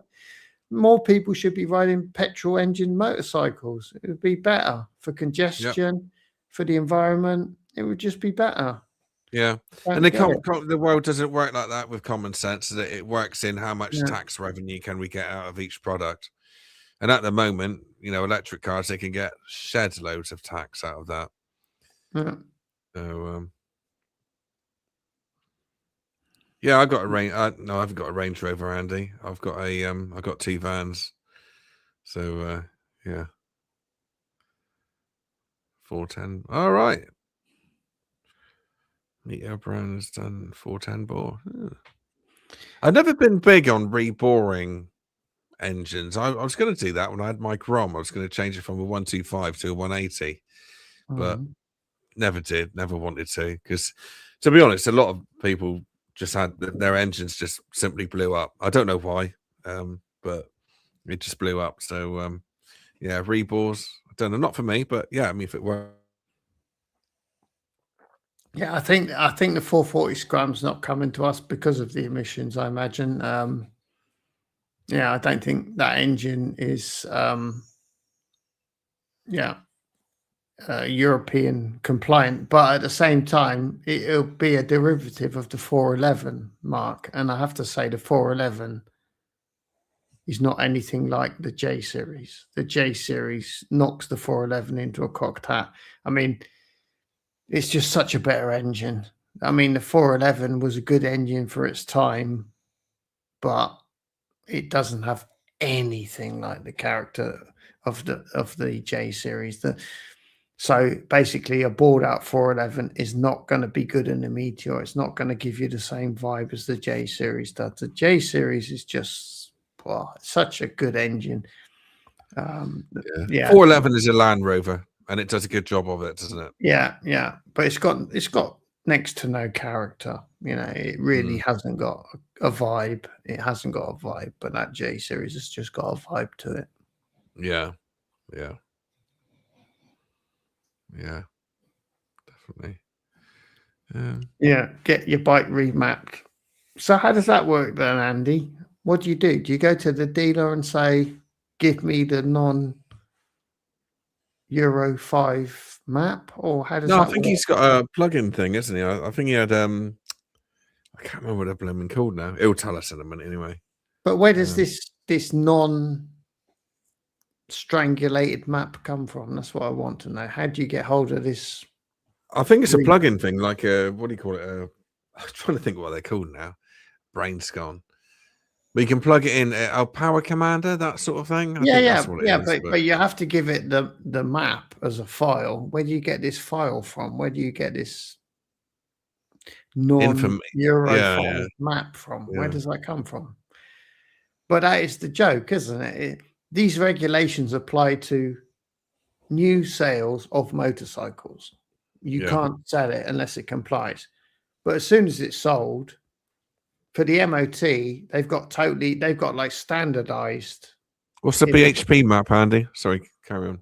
Yeah, at the MOT, they've got like standardized emissions. So basically, independent of whatever model it is, they just go, right, it's got to be within this range. So basically, once it's been sold, you can go up with the emissions and still pass the MOT. So, you know, it's just nonsense. Basically, Yeah, it is nonsense. It has no environmental effect, because the first thing people will do if they've got the opportunity is to put it back to normal. Once it's been sold, they'll put it back to normal. Yeah. But how'd you go about getting, like, say you've got a Euro? This is a good example. Say you've got a Euro 5 Himalayan, like I've got. People say that the Euro 4s were better. How would I go about getting a Euro 4 map on my bike? I don't know. I don't. Yeah, it's just not. It's simply not as simple as that, though. I don't think, is it? Well, I could put a Euro 4 map on my bike and it would still pass the MOT, I'm sure. Oh yeah, it'll pass the MOT. Yeah, but it's about out the gate, isn't it? I think the MOT rules and new bike rules is a very different thing. Yeah, that's what I'm saying. That's what I'm saying. It's past the Euro 5 sale rule. Yeah. Now that I see what you mean. Sorry, yeah. I can put a Euro 4 map on it, but how would I go about doing that? Yeah, that's a good point. I'm not sure how that. Yeah, but I think quite often Euro 4 to Euro 5 was an extra sensor, wasn't it? It was an extra CO2 sensor, and in fact, Euro 5 to 5.5 is an extra sensor. Certainly on the bikes which my company sell, it's another sensor. So these bloody sensors, which all they do is they fire off a bloody engine warning light, don't they? I mean, for me, I look at an engine warning light and I think, oh, it's working as normal then. That's what stage we're at now. Oh, that's interesting. Christopher says that there's a company in the US that does a big bore kit for the 350, a 500 and a 410. All right. Might be interesting, wouldn't it? Yeah. But again, that is kind of, you can do that aftermarket because of the emissions nonsense. I mean, if Royal Enfield did that, Europe would say, "Oh, it doesn't pass the emissions. You can't do that." You know? No. But once you've bought the bike, you can get a big bore kit and turn it into a 500. I honestly think that engine is a 500. That's a gold mine for Royal Enfield. 500 single with the J series characteristics. Oh my God. I'm sure they know that. I mean, why they don't do it, I don't know. I mean, this 650 engine that they've got, it's getting a little bit boring now, isn't it? They're changing it to 750. It's the same bloody thing. Yeah, it's terrible. It's so long in the tooth. I think the 750 bore out version is just a stopgap to get through the next generation of emissions, because they've realized they can't get the 650 through. Oh yeah, it's true. Yeah, good point, actually. So that's a very good point. I didn't think of it like that. Yeah. So I think the more CC you have, the less emissions per cubic centimeter you have.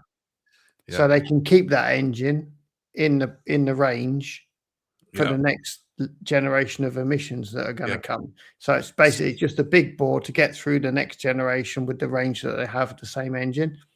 But I would imagine the same as what Suzuki done with their 1000. They changed it to a 1050. Yeah. The Honda 1000, the Africa Twin 1000 went to 1100, and it same thing.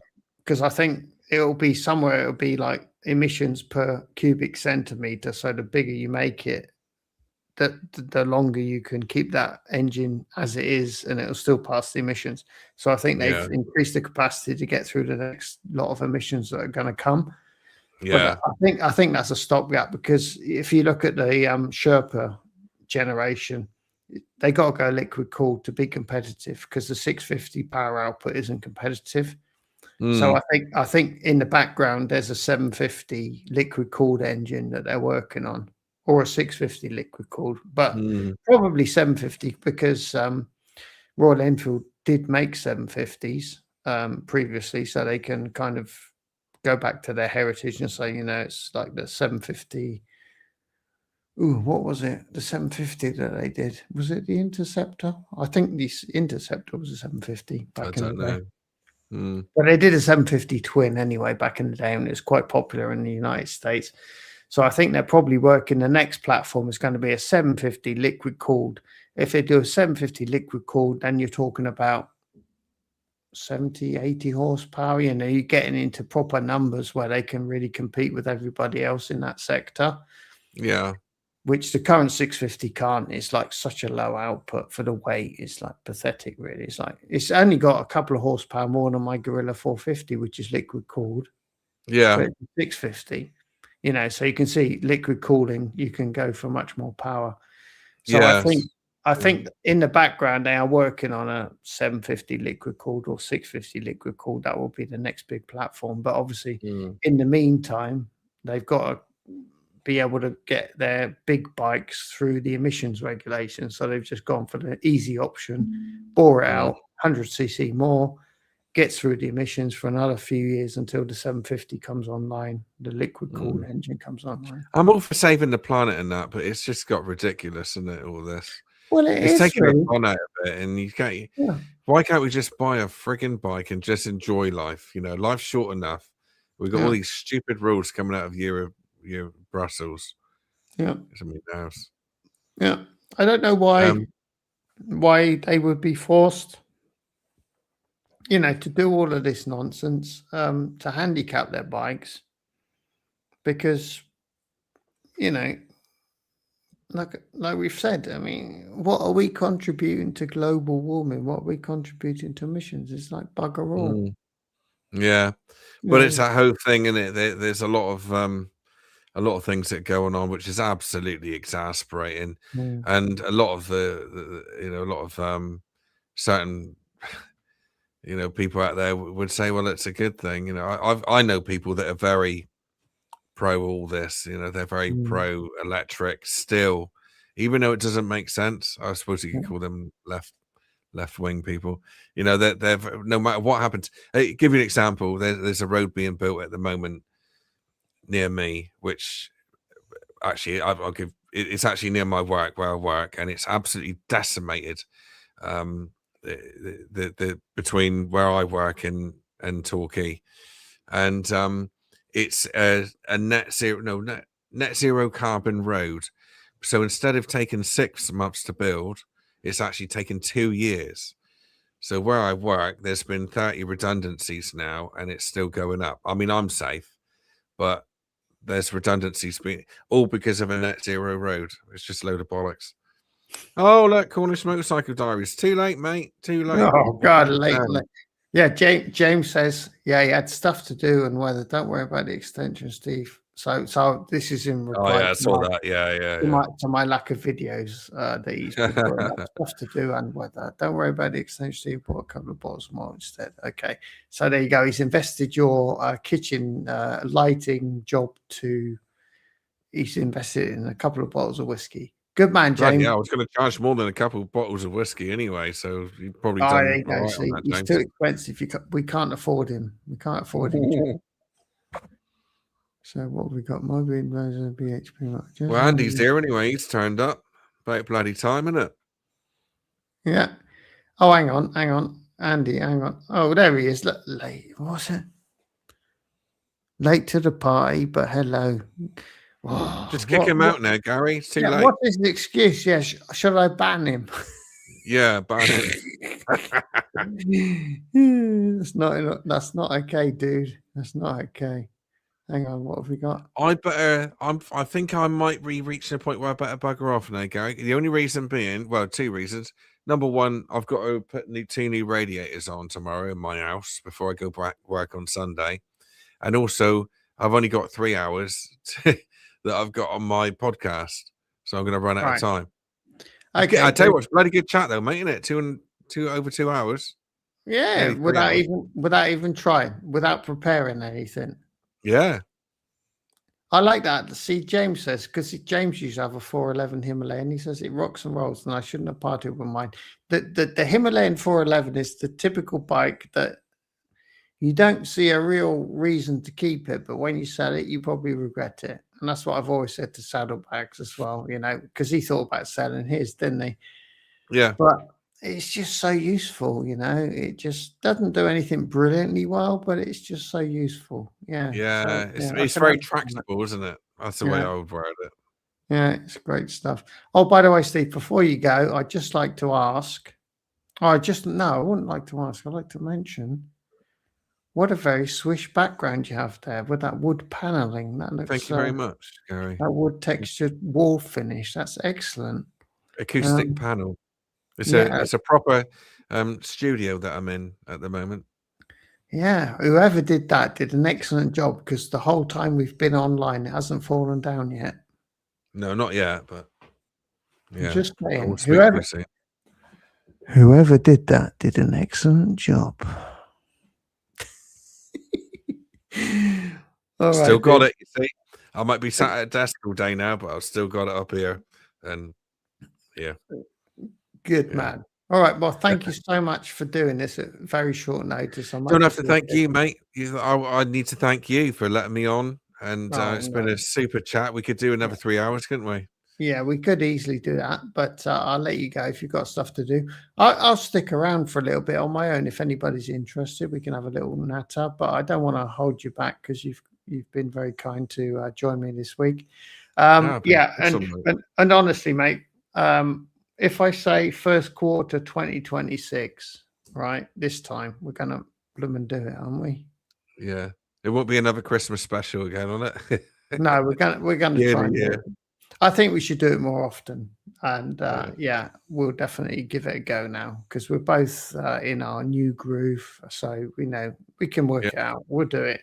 So hopefully, shorter, more frequent ERmageddons from now on. That would be the wish because shorter videos are more digestible, and yeah, it would be nice to catch up with you more often. So we'll try and do Yeah, that. definitely, mate. Yeah, no, I've enjoyed it. It's been good. And yeah, like I say, I'll whack this on the podcast. So thanks. You know, you'll get another at least 60, 70 listens off of that. I mean, it's not a lot, but you know, it all helps, doesn't it? So yeah, awesome. Awesome, man. Yeah, I'll be listening in the background anyway. So stay on there. Before you go, us two as a duet, as ERmageddon, of course, we wish you a very Merry Christmas. Yes, we do. Yeah, definitely. Yeah, have a super one, guys. And a very good entrance into the new year. Yes, of course. Yeah. Awesome. Right. Yeah, it's yeah, and same to you, Gary. As I'm sure we'll say, we'll hope 2026 is going to be better than 25, and yeah, that's what we will want, isn't it? But yeah, been awesome, Gary. Lovely having a chat, mate. Thanks for the invite. Lovely to catch up. It's been a year. We had a lot to catch up on, which is probably why the time flew. But yeah, love to you in the Exmouth crew. Yeah.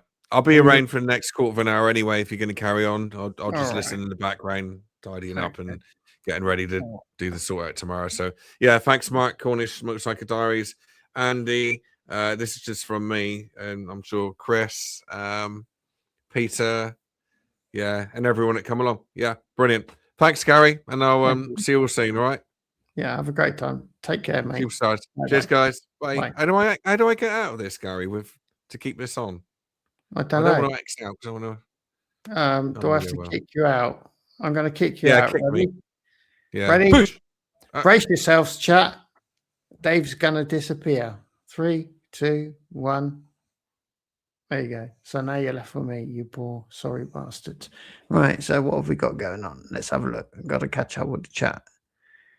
Andy's Range Rover is diesel. Oh God. Yeah. See, it's your fault that we have to deal with all of this emissions crap on our bikes.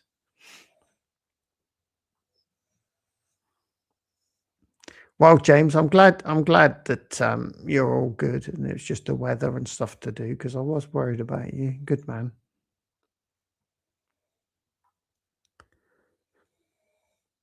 All right, Andy says you send them your map, tell them what you have mod-wise and what you want out of the map. BHP are the company. Okay, right. So that's like a company that specializes in maps. Okay.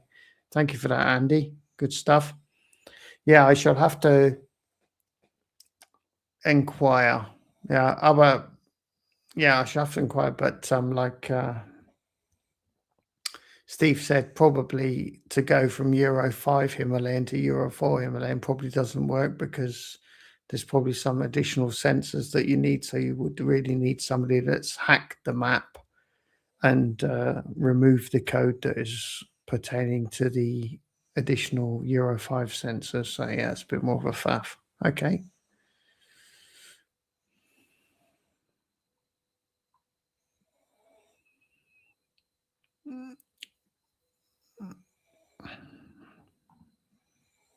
Yeah, exactly, Mark. I think the big engine in the Royal Enfield range is going to have to be liquid cooled.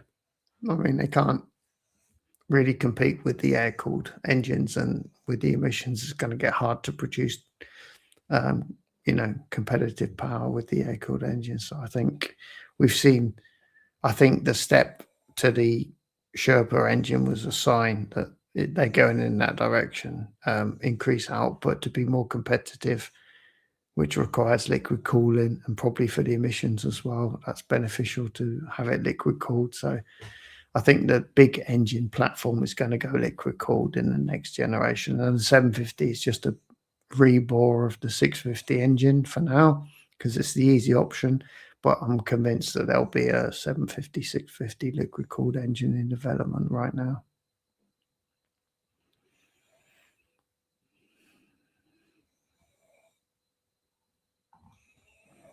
Yes, Andy, you were late. Sorry, I'm catching up on the chat. Yes, you were late. No excuses.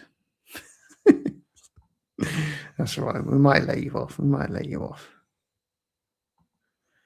Andy's going. Good night, Andy. Thank you for joining in and being active in the chat. And that was excellent.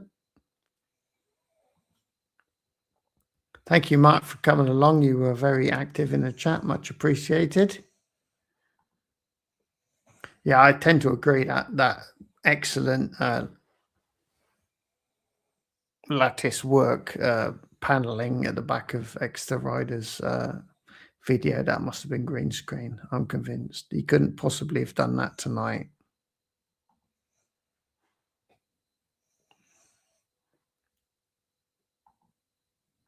Yeah, exactly. Q1 2026. We'll try and make sure we do it. I mean, our live shows tend to go like really long, and that was never the intention. It never is. And we always say before the show, 1.5, 2 hours max, because otherwise nobody's going to watch it on demand, which is kind of like a factor. But yeah, it always goes too long. So yeah, so I think more frequent and shorter would be good. No, it's all right. It was a good length. That's good length. So what is it now? It's midnight. So we've been going for 3 hours. Goodness me.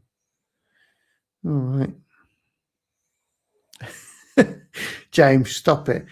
3 hours. The trouble is, James, for the people that join in a live show, if they've got nothing better to do, 3 hours is fine. It's no problem. But the trouble is, when it goes on demand after the live show, for the people that have missed it, even I, in my right mind, wouldn't click on a video that was 3 hours long.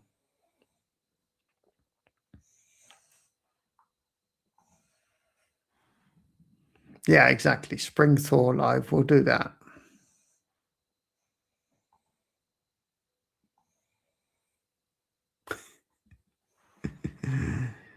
Yeah, good stuff.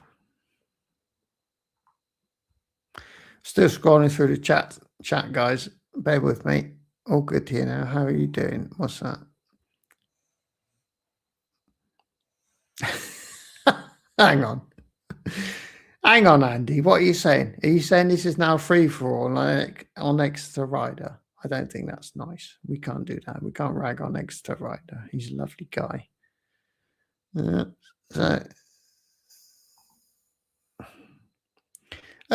Yeah, I think so. I think it's a cracking bike. I mean, if you think back to the bikes of old that you would still buy today, there aren't that many. But if like the Meteor 350 ever got discontinued, and down the line you saw a used Meteor 350 for sale in good condition for a sensible price, knowing the history of the Meteor 350, which is that everyone said it was a lovely bike, it has no major issues.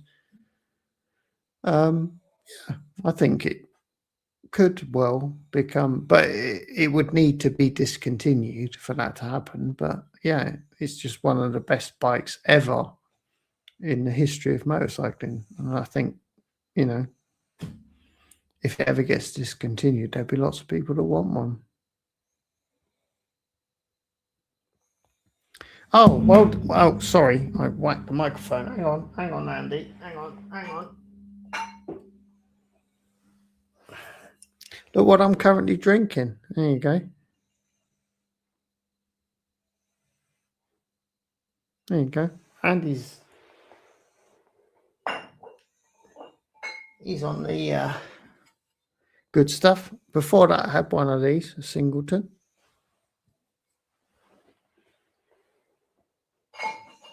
And before that, I had one of these. Glenlivet 12. Very nice. A little bit sweet, but very nice. So it's kind of like, you know, whereas the Talisker is very smoky, famously, the Glenlivet is kind of more in a sweet direction, as is the Singleton.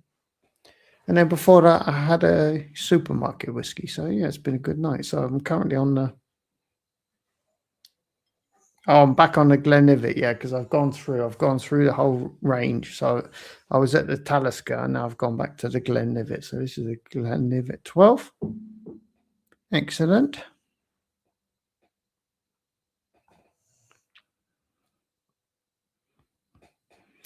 Oh, James, how could you forget that I was going live?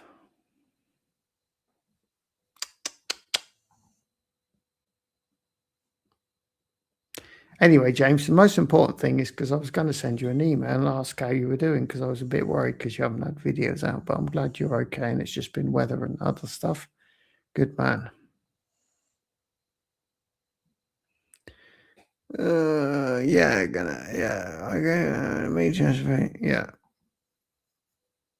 Exactly. The Meteor is probably, if they ever discontinued it, like the classic 500, I think it's going to be a very sought after bike. When they discontinue it, it will hold its value very well.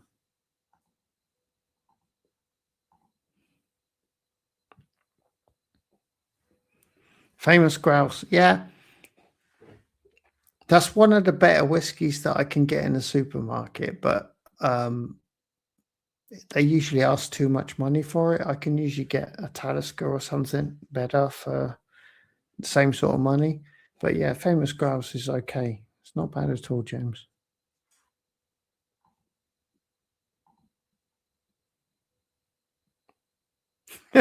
Space side to the other sky.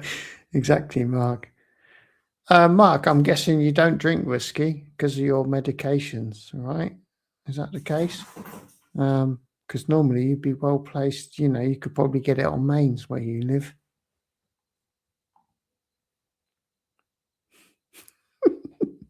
Gardener's World. Yeah, well, exactly. If you had the choice between this and Gardener's World, who would choose this? Quite agree.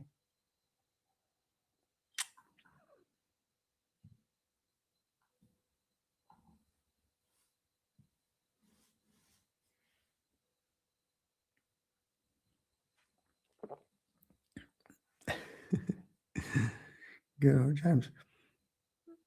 Yeah, exactly. Yeah, it's easy to forget when you're 74. I get that. But anyway, the main thing is I'm relieved that you're okay, James, because I was a bit worried and I was about to send you an email to find out if you were okay.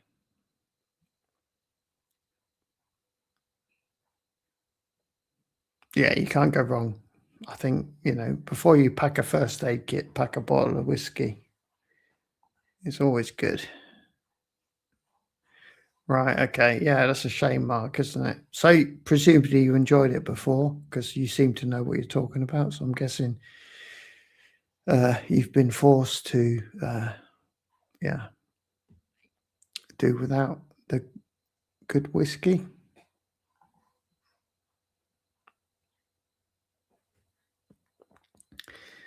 Exactly. Yeah.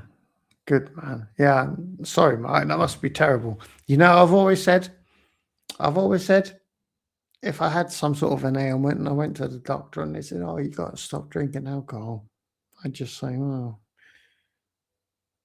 it's all right. Thank you for telling me that, but I think I'll continue," because it's like alcohol is, along with motorcycling, is probably one of the few hobbies that I have. So, it's all well and good living another 5 years, but if that means living 5 years in misery, doing without the stuff that you like, then is it really that worth having? So, yeah, yeah. Personally, I would say if somebody tells me I should stop drinking, I'll just tell them to do one. But at the same time, I don't take medication because that's another thing. I would always refuse medication. Because if you take medication, then the next thing it comes to say, "Oh, you can't drink alcohol anymore." So I'd be like, "Well, what's the point of taking medication?"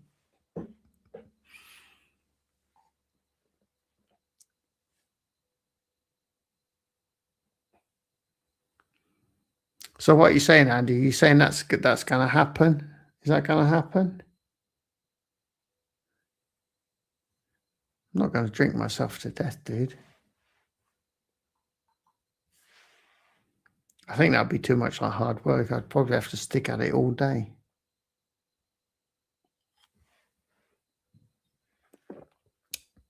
Anyway, so what I thought I'd do is because obviously a lot of you that have been keeping up to date with my videos are aware of the fact that the Goan is kind of nagging away at me. So I'll throw it open to the room now. What do you think about the Goan Classic 350? Come on, I'm just putting it out there because I've made my point clear. I think it would be a nice bike for high days and holidays. It wouldn't be a bike that I would use often because I've got 3 other bikes that will do the job. But it is the kind of bike that I think is kind of special that you could have, like the old Royal Enfield Trials 500. It's kind of like a rare bike, something special. You could put it in the corner of the garage, ride it a few times a year, keep the mileage down, enjoy it. And if push came to shove and I had to get rid of it, I'd probably not lose too much money from having enjoyed it for a few years. So, yeah, I'd be interested to hear your thoughts on the Goan because you've not really mentioned a lot about it when we were talking about it. So, how do you feel about the Goan Classic 350?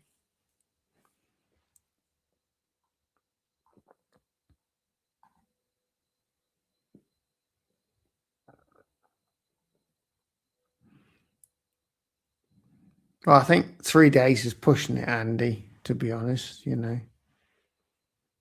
2, it's doable.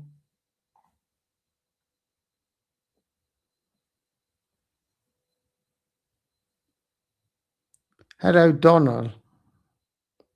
Welcome to the chat. I hadn't seen you pop in. Now, I'm definitely not addicted, not at all. No, when I've got no whiskey, I don't drink anything, but, when it's there, I do. Yeah, well, obviously, Buddy is like a sort of full-time motorcycle, so it's not a question of. I don't see the Goan as in the same bracket as Buddy because the Goan for me would be an unnecessary motorcycle. It would just be a fun thing to have and use occasionally. So yeah, it's not going to be a replacement for Buddy in any sense, but yeah, I think as a sort of toy, an unnecessary thing, it has an appeal.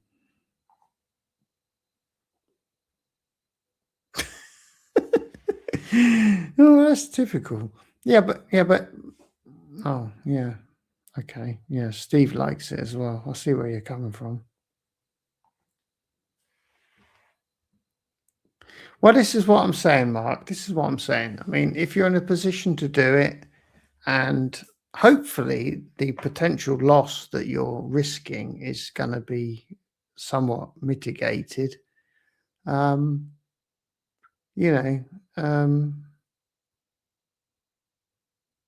know, the money in the bank doesn't really do anything for me. So why not? You're talking my language, Mark.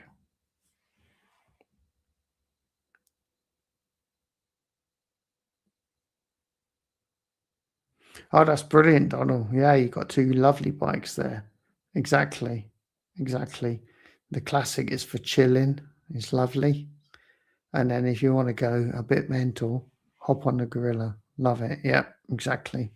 For me, the Gorilla is exactly that, because I mean, I got the three bikes, right? So I got the Himalayan for the trails. I got Buddy for chilling, which is, I also had a classic at one time, which is totally different vibe. It's just like pure motorcycling pleasure. And then when you get on the Gorilla, it's like when you want to, yeah, when you think about being like 22 or something and you just want to go out and rag the arse off something for a while, then you can do that on the Gorilla, and it, you know, gives you all of that fun, but without doing crazy speeds. So you feel relatively safe doing it as well. Yeah, the Gorilla is a great sort of old person sports bike, I guess, is what I would say. Oh, yeah, it's great to hear from you, Donald. Please don't be shy to comment. Everyone here, if you look at everybody in this list, they're all mates of ours. They'll all appear in the comments, and they're all lovely people. So don't be shy. Stop it! No, no, no, no. I'm secure in my sexuality. No, it's not happening.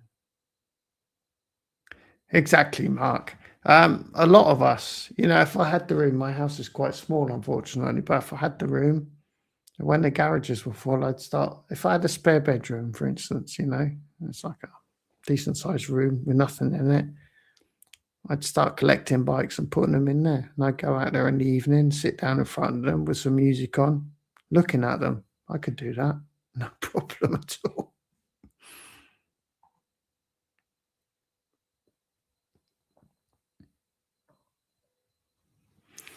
Yeah, that's right, Donald. I love the classic. It's such a good facsimile of a classic bike. I think they hit it really well. And then you look at the classic 650 and you just think, what a joke. I mean, it's got that funny textured matte grey frame from the shotgun, and it just doesn't look right, because any classic should have a gloss black frame. I mean, as soon as it's not a gloss black frame, it doesn't look classic, because they didn't have these weird finishes back then. So yeah, the classic 350 is a beautiful attempt at a classic looking bike. And yeah, the going, because I own the Meteor and I have owned the classic, I can say with a degree of certainty that the Going is going to be the love child of the classic and the Meteor, because it's got the Meteor foot position and the half forward controls and the heel toe shifter. Yeah, so it's going to be kind of like a hybrid of the classic and the Meteor, but then with its own unique style, with the bobber rear end and the unique sound that it has, and, the slash cut exhaust and everything. Yeah, so it's kind of, it's sort of between the two, but I can understand it wouldn't be an argument to swap one for the other. That's what I'm saying. I've got the Meteor, and I wouldn't swap the Meteor for the Going Classic. Not a chance. I'm going to keep the Meteor 100%. The Going Classic would only be an addition, and for me, it would be like a toy, like a special thing for occasionally using it and experiencing something a bit different, and also enjoying people's reactions to it, because it's a bit mental. I mean, in Europe, if you park that somewhere, people are going to look at it, and it'd be interesting to see how people react. Yeah, the Gorilla exhaust. Yeah, that's been very popular. Lots of people have been asking me where they can get one. Yeah, I think, I'm not sure actually, but I have a guy in Australia that's just ordered one. And initially his dealer said they don't fit the Gorilla. They're only for the Himalayan, which is what I was told initially. But then they looked up and said, no, it fits the Gorilla as well. So now he's ordered one. But they also do the same exhaust with, like, instead of the carbon outer, it has like a metal finish, so like a silver outer. It's exact same shape, but just silver instead of carbon. And he said he thinks he's getting the silver version.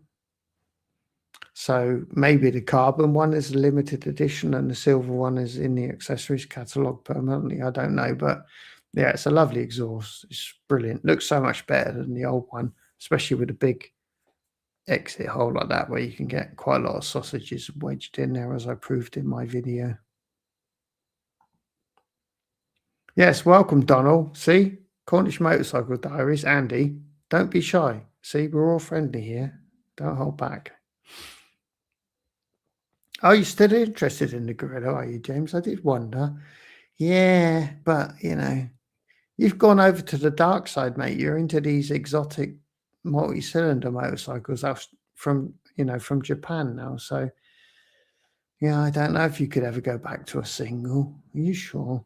Think about it, dude. It's a great bike.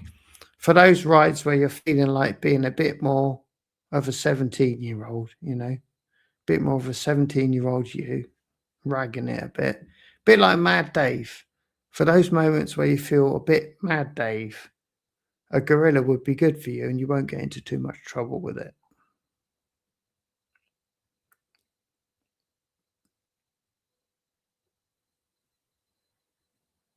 What's bulbous and overweight? You're talking about me, Andy? If so, I might have to kick you out of the chat.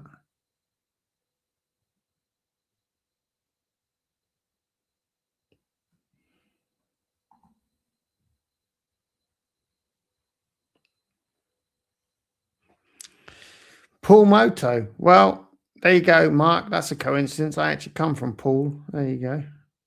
Paul Moto is where Mark Pudding does most of his test rides as well, isn't it? Yeah. I come from Paul. There you go. Cheers. Here's to Paul. Here's to all the Paul people out there.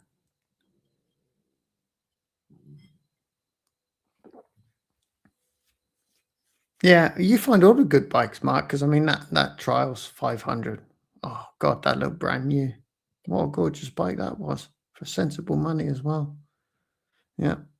You obviously spend a lot of time scouring the internet for second-hand bikes.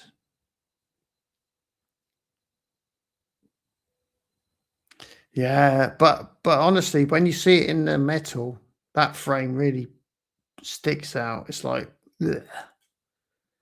I mean, as well as the proportions, they aren't right for a classic looking bike, but yeah, that frame finish just does it for me. There's no way that looks like an old bike. It just looks like a modern bike that's trying to look like an old bike.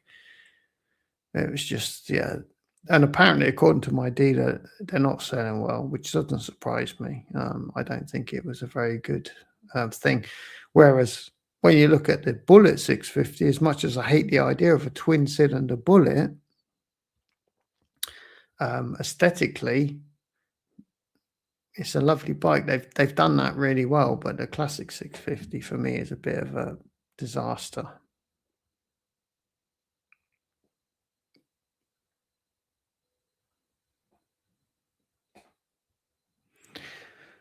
Super Trap, yeah, I'm not familiar with that. All I've heard is from my own comments on my own videos is that people say that the Royal Enfield Arrow silencer is the best looking.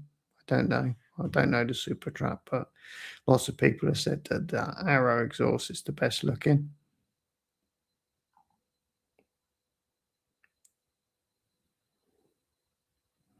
Yeah, lovely looking bike.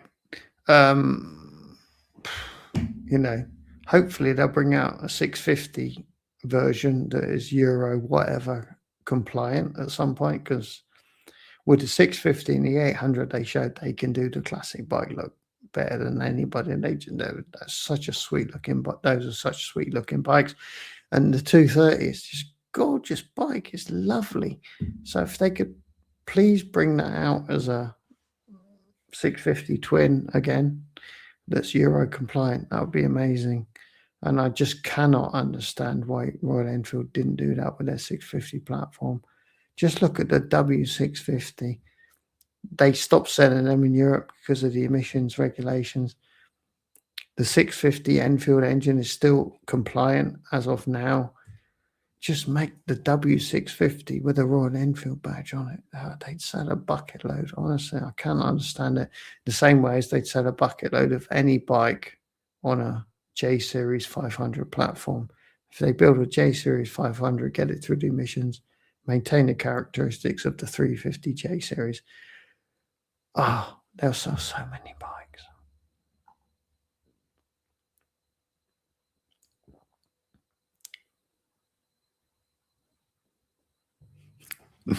Yeah, the Gorilla is it's a crazy bike. It's just a crazy bike, especially for the money, like for like $5,000.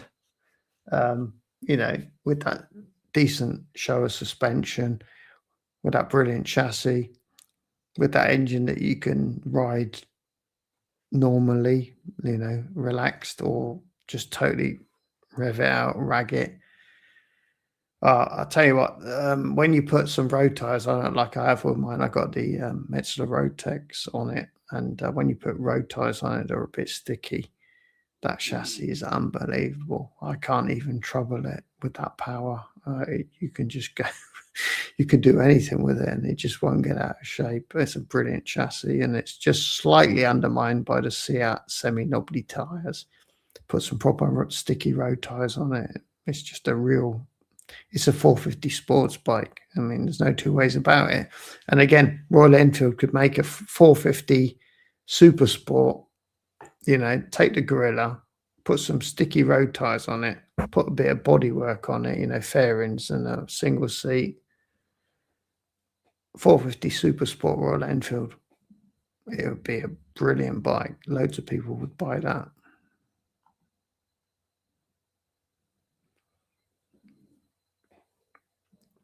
Exactly. Yeah. You and Mad Dave bombing about, causing havoc. That's what people want to see, James.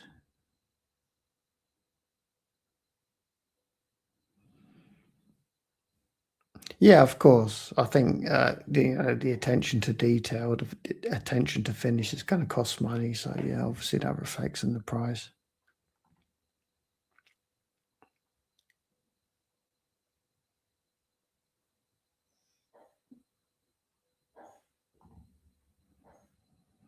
Yeah, there you go. See, Mark wants to add a few things to it.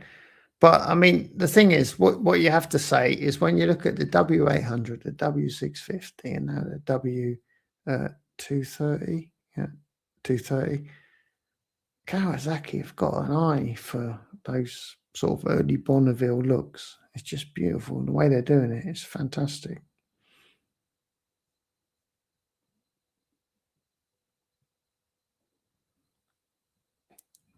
Okay, yeah, I've no experience of Super Trap, Donald. I don't know, but yeah, sounds cool.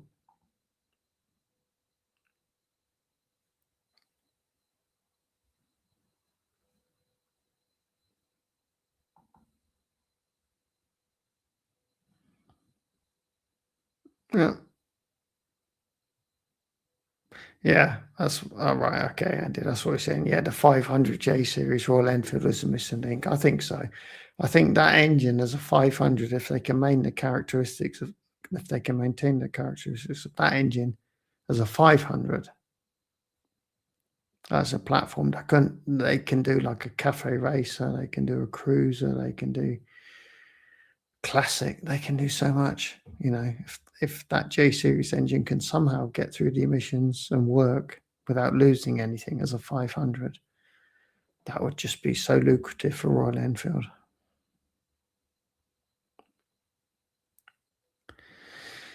Yeah, I think the Kawasaki is expensive, but considering the capacity as well, it is a hefty price. But it is a bit of a jewel of a motorcycle. It's a pretty thing.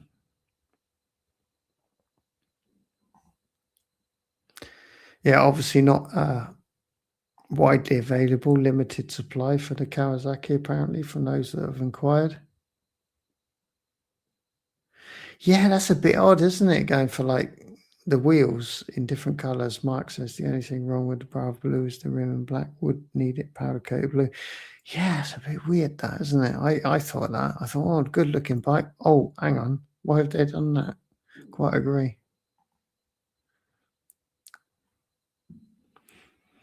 Yeah, W400. But I'm guessing it doesn't pass the emissions. Otherwise, they would have brought it to Europe already.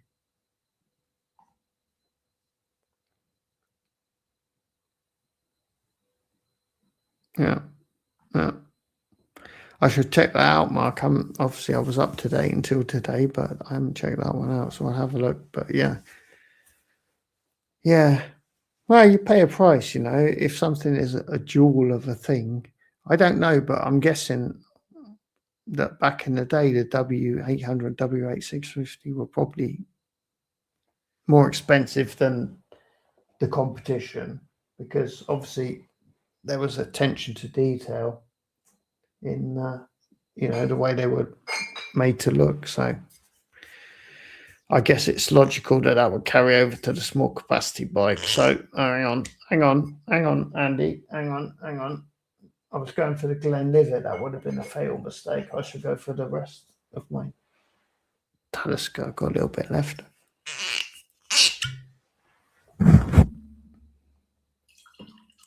So the Goen, there's a lot of love for the Goen, and also I've noticed in my comments that a lot of people were the same as me, that they said initially, I'm not a fan, it's weird, not for me, but over time it kind of grew on people because it's kind of interesting, it's different.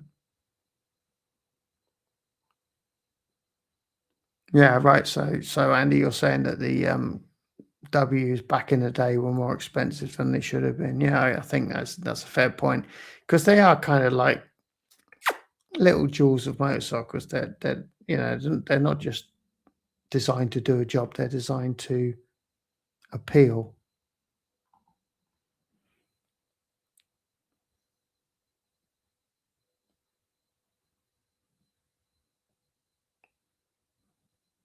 Oh, that's awesome. That's awesome. Yeah.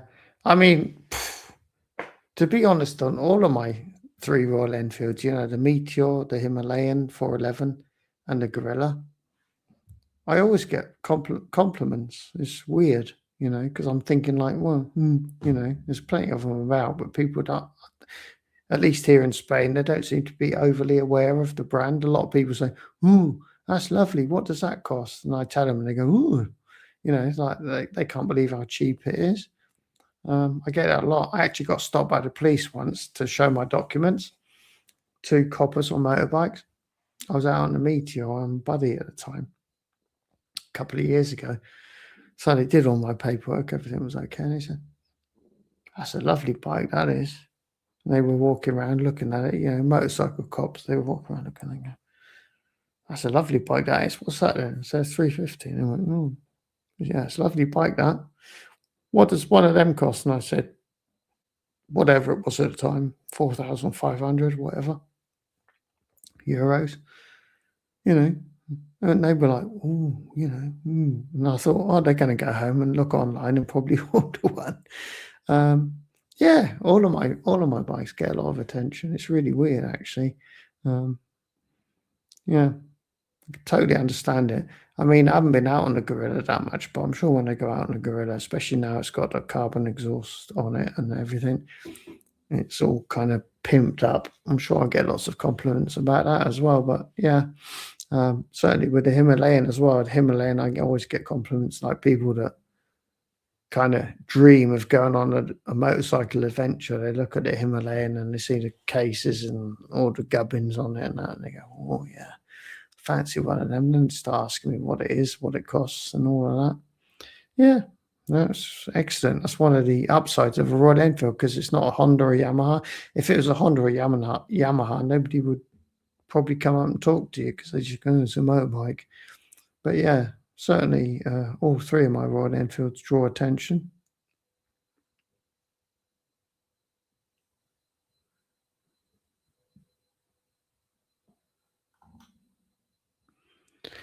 All right, Mark. Yep.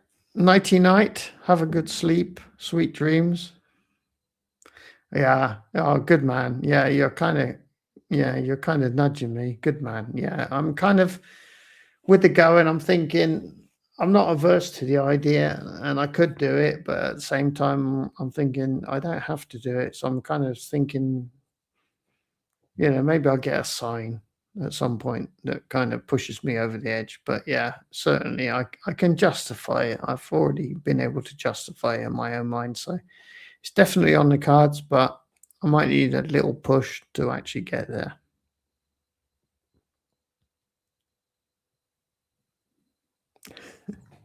Okay. Yeah, I must admit, actually, Donald, Royal Enfield aren't renowned for being super innovative. They are kind of, yeah, even when they have like known problems, like the speedo on the classic 350s with this sticky speedo thing. Apparently, that's still a thing. And that's been going on for donkey's years. They've replaced so many speedos under warranty. Some people are on their fourth speedo. Um, yeah, Royal Enfield seem to be reluctant to, yeah, change their course. When they're on a course, they just do it. And yeah, they're not the most adaptive motorcycle manufacturer. I hear that a lot from India as well, that, a lot of known problems just continue, and nobody can understand why they haven't addressed that problem in the next year's model. Yep, night mark, night mark, night mark. I'll flash you all up. Donald says good night. Andy said good night.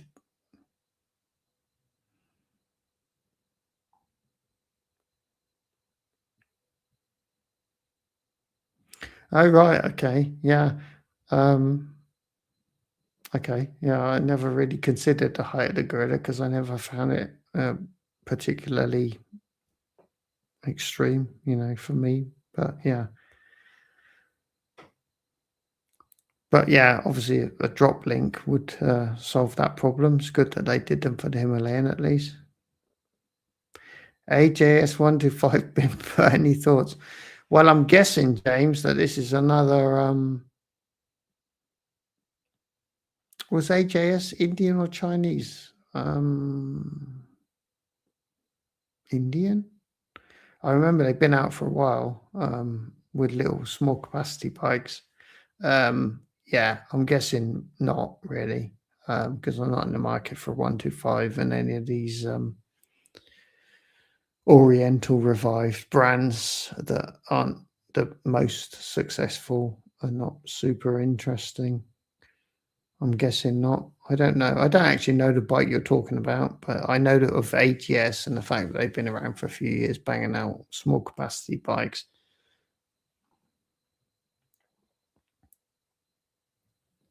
Stop it, Andy. Stop it. Naughty boy.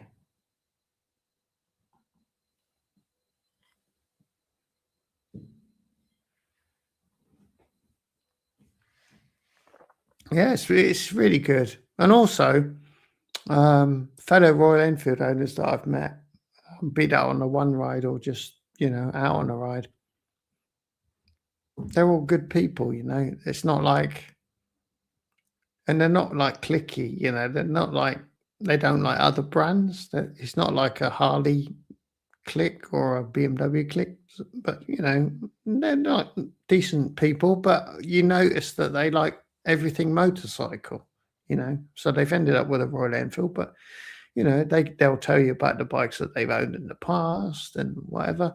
So they're not like clicky, but they just generally tend to be nice, normal people that enjoy motorcycles. And I think the thing that Royal Enfield has that other brands don't quite encapsulate in the same way is just the joy of motorcycling. It doesn't have to be expensive. It doesn't have to be OTT, power, spec.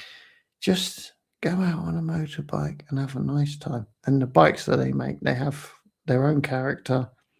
So the people that, consciously buy a Royal Enfield, they tend to be good people that kind of value the things that are important to motorcycle ownership. So they're easy to get on with. Yeah, definitely.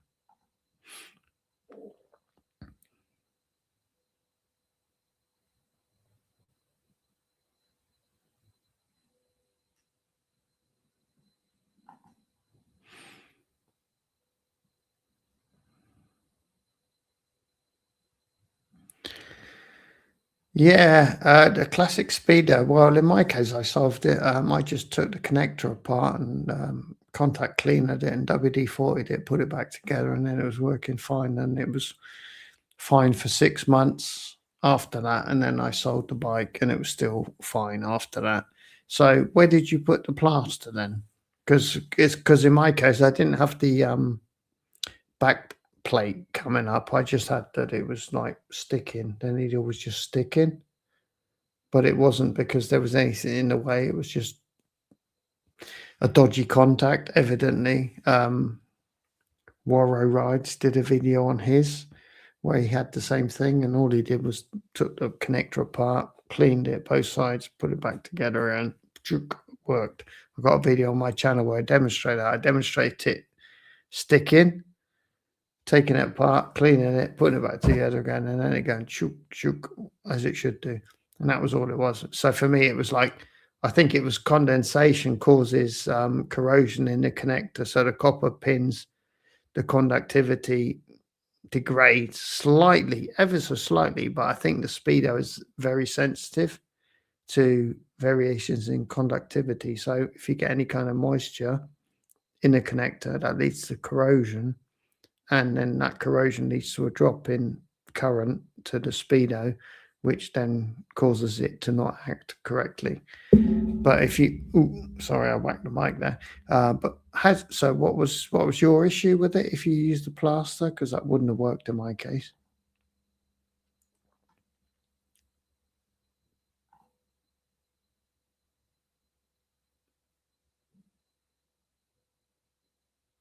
Yeah. So okay, right. So you've answered my question. Yeah.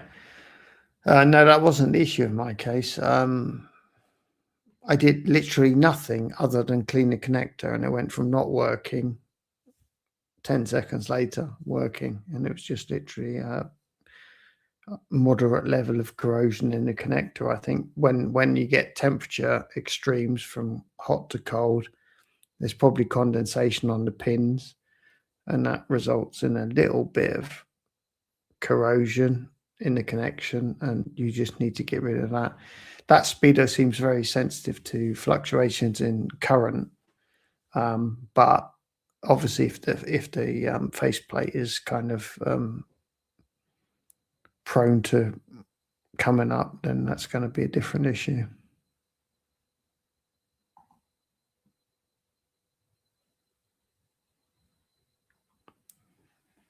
Yeah. No, I've heard of both cases. People saying that the faceplate comes up and interferes with the sweep of the needle. I never had that, but you can see in my video, without doing anything else, it wasn't working. It wasn't doing a full sweep. And then I just literally cleaned the connector, put it back together, and then the next time I turned the ignition on, it went. So it was nothing to do with the back plate. It was just literally very sensitive to current, evidently, over the connector. And apparently, I've had people on my channel say they bought a bike, new, the last couple of months, new, and then within a week they've had that issue. So they still haven't solved it, which is kind of amazing.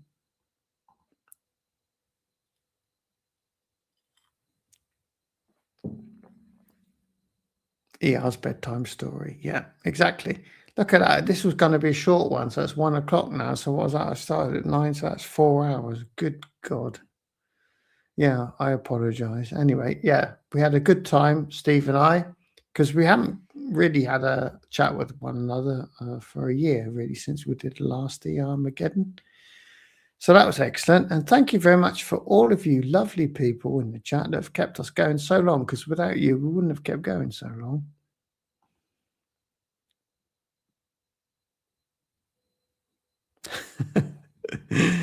That's good. Yeah, that's great, Donald. Yeah, Donald, please don't be shy. If you've been a long time lurker on the channel, please get involved in the comments, because everyone here is like friendly, and we all have the same experiences. And you've got a great couple of bikes there, so that's awesome. Yes, you shall. And I said to Steve, I said to Steve today, because he's kind of short for time, as you might have noticed, he didn't have a lot of time today, but it was short notice. I said, don't worry, Steve, we're going to do ERmageddons, right? But they're going to be shorter and they're going to be more frequent. So normally they're like 3 or 4 hours long, like it's happened again. But I said, no, we're going to do them short, so you can go early. It's no problem. We'll do them short, but we'll do them more often. So this is like a year since we did the last one.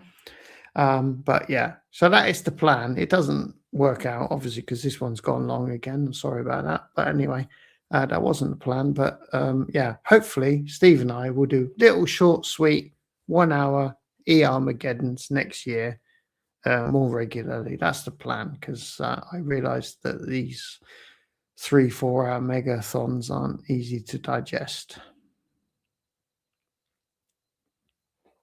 That's all right, Andy. I'll let you off just this once.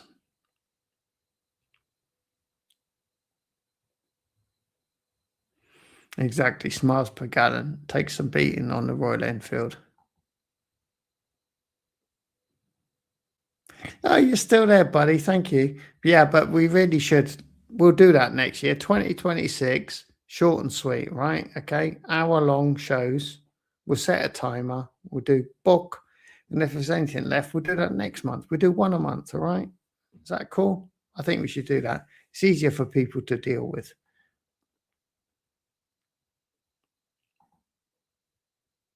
It is. It's the after party. Steve's gone. Steve's gone off to his funny leather nightclub thing that he goes to every Friday. Can't blame him. You know, if I had a life, I'd do that as well. Oh, that's great, Donald. Well, I'm glad that the fact that it ended up being longer than it was intended to be has meant that you've joined us, because it's been lovely getting to know you. Thank you so much. Yeah. Good night to all. Sleep well. Oh, and of course, very Merry Christmas. There will be a video. I do a Christmas video because that's traditional. So next Tuesday you'll get a steady Christmas video from me. But yeah, Merry Christmas to you all. And yeah, I'll probably manage a New Year's video as well. So I don't need to wish you a Happy New Year just yet. That'll come along later.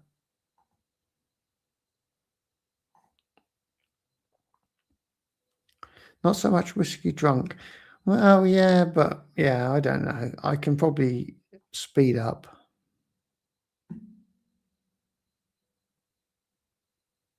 The Honda, it's a copy of the Honda CT Hunter Cup. Okay. James knows all of this stuff. James, I'll tell you what, James loves looking at bikes, you know, even when he's not in the market for one, he's always looking at bikes.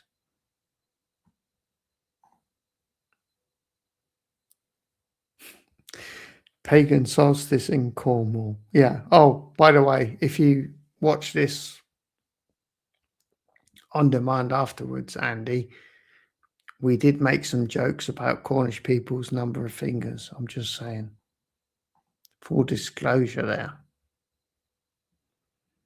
12 bikes of Christmas. Okay. All right, Andy, I'll let you do that shameless plug on my channel. That's all right. I'll let it go. Thank you, James. Oh, hang on. I did say, nobody reminded me, Ruby's got to have a sausage. Good God. See, you almost let me go without giving Ruby a sausage. That's because Exmouth has logged out. Hang on.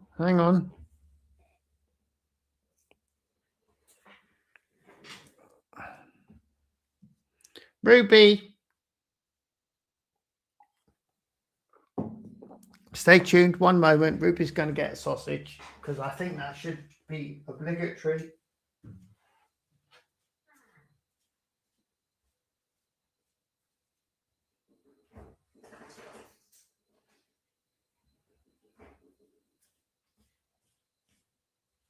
Ruby. So before we sign off, Ruby, I'll see if I can get her in frame. It's not going to be easy because the wire's not very long. There she is. Ruby's going to get a sausage for snoring in the background.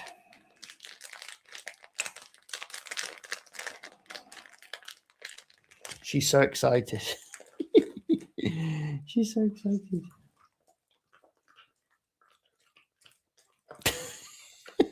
I hope you're getting the sounds. The sounds are the best part. Awesome. Thank you, Ruby. Good job. Oh, yes. That was a nice sausage.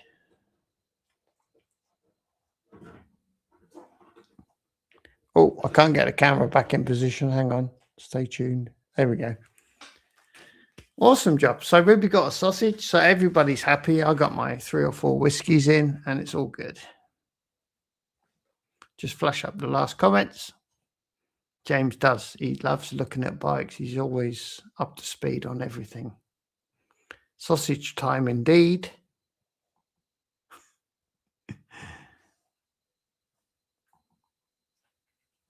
Oh, hang on. What have we got? Ruby loves sausages. She does.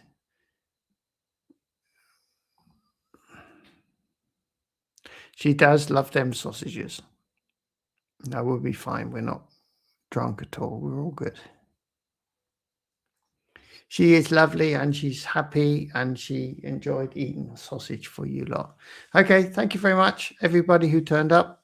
And thank you to those of you that are still here. The others won't hear it. Yeah, wonderful. So, yeah, the plan is we'll do an ERmageddon again soon. Hopefully, I said that last time, but it didn't happen. But hopefully we'll manage it next time. Thank you very much for watching. Take care. Yeah, and happy Christmas to everybody here. And yeah, I'll see you on Tuesday with a probably very silly Christmas video. Bye-bye.